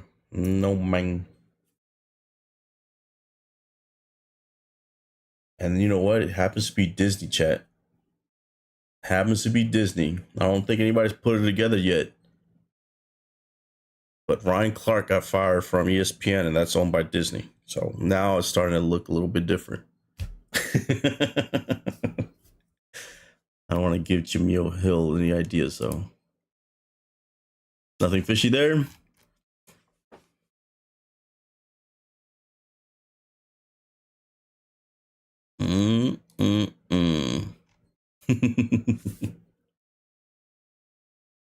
Nah, I feel like that. I haven't seen Wonder Man, but I'm be lying if I told you that I was excited to see it. I feel like they probably made that decision because it didn't have the views that everybody thinks it did. They don't share those kind of numbers like that though, Netflix. Or not Netflix, Disney Plus. So I don't think we would have known if it was as successful as it's not. I am surprised at one thing, that they canceled this before they canceled Ironheart. Have they ever mentioned Ironheart? Is Ironheart having a season 2? If they would have said that, that would have made more sense to me. But I don't think they ever canceled that yet.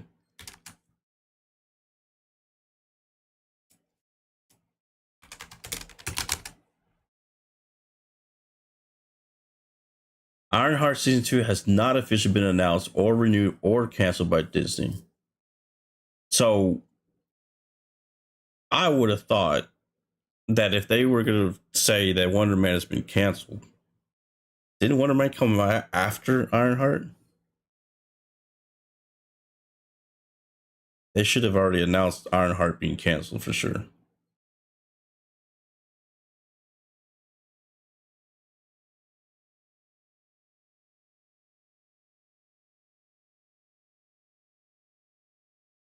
But maybe she has a all right, Venus, you ever go, man? Maybe she has a role in one of the movies coming up, so that's probably why they haven't said anything yet.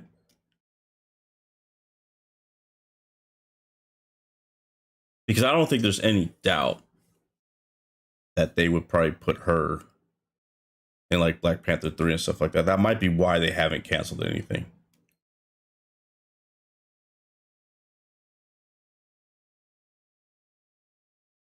Or maybe they had her for Blade. I don't know. Who knows? Who knows? Canceled also. They haven't said it though yet. That's just weird. They haven't said it. You would have thought they would just lumped it. Like, hey, Wonder Man and Ironheart is canceled. Like if they really wanted to do that. But they didn't do it. I think it's interesting. I definitely think it's interesting. All right, chat. Well, I'm done. It's been 3 hours. I'm out also. Shout out to y'all pulling up.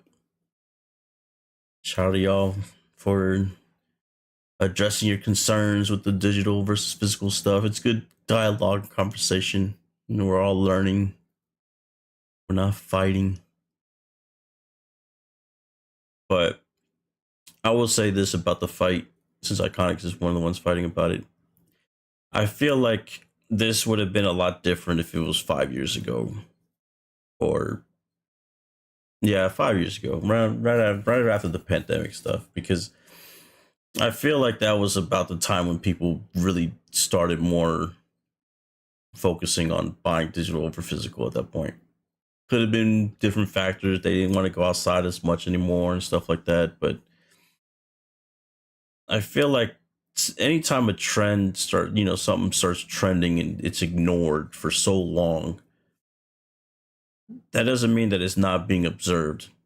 And obviously Sony observed all that. So they saw that people were shifting. And as painful as it is, changes was going to happen eventually. It was inevitable. They just wanted to do it right now. That's all it means. But we'll see. Name my price. Hey man, we'll go all out. $20 DVD, not just playing. I don't even know how we could do this Iconic, because I don't even know how to ship all this shit. I'm about to fucking freak that shit at you, man. I don't even know how to put it in anything. I don't know. I can't really say anything because I don't even know how I could do this.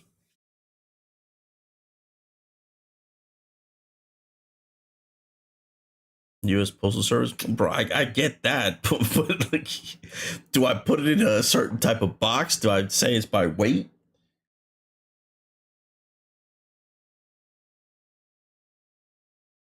Do I need 50 boxes? Do I call them and they pick that shit up like the fucking pods? That's probably what I need. I'm gonna need a pods. I'm gonna need a pods to load it all up and then fucking pod that shit over to fucking iconic. Is that, yes, it's 2,000 like 500 or something.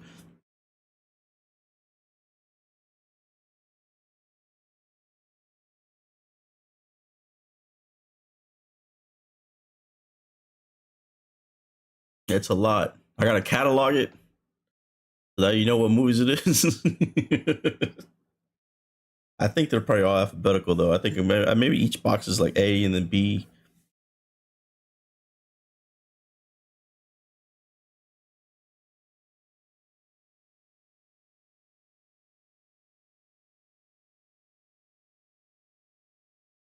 Nah, they weren't all bought.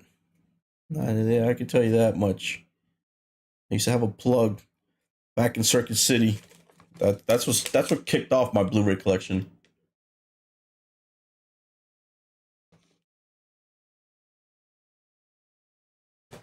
Good old Circuit City. That was taken away from us. I didn't hear anybody fighting me for that. I was in the front lines for that fight. Save my Circuit City, man. I love my Circuit City. Y'all weren't there for me. Y'all weren't there for that good fight, man. Y'all weren't there for my incredible universe. Y'all weren't there for my fries fight.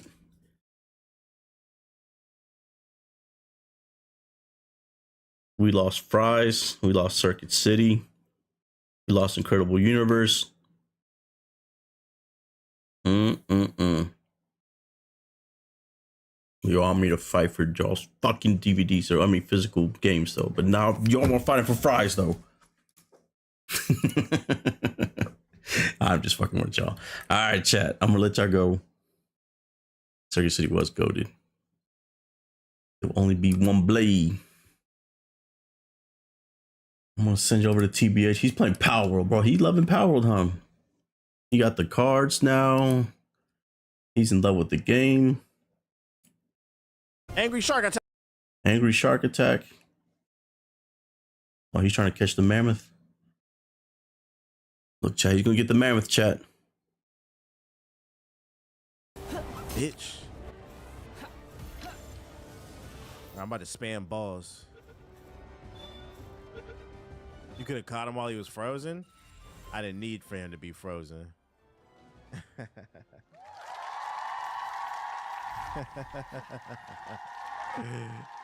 Oh shit. Working at the pyramids at night. Okay, now hold on a second, chat. Did he just do something? How are all his pals already at 50 that fast? Did he just start yesterday?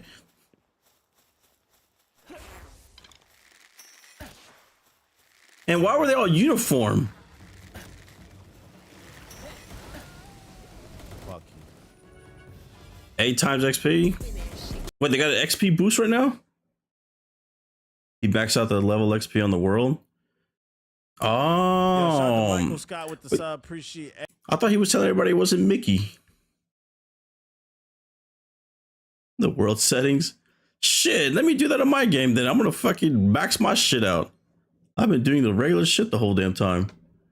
I could have had my fucking dragon shit all the way maxed.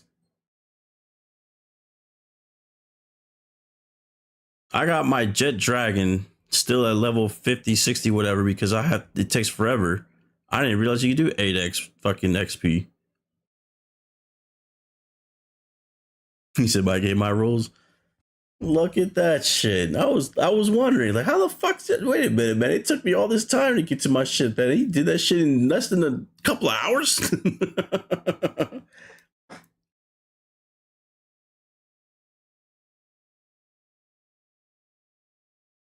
Look at all the damage too. Look at all the damage.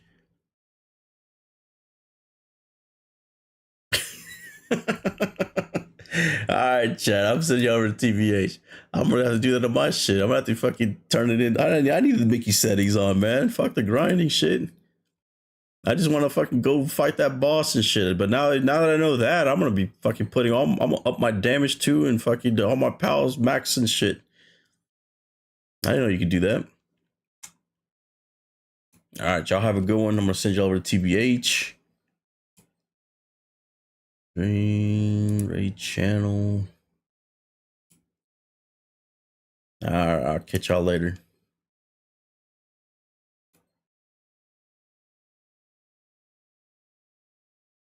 Mm-mm-mm. 8x. Mm-mm-mm.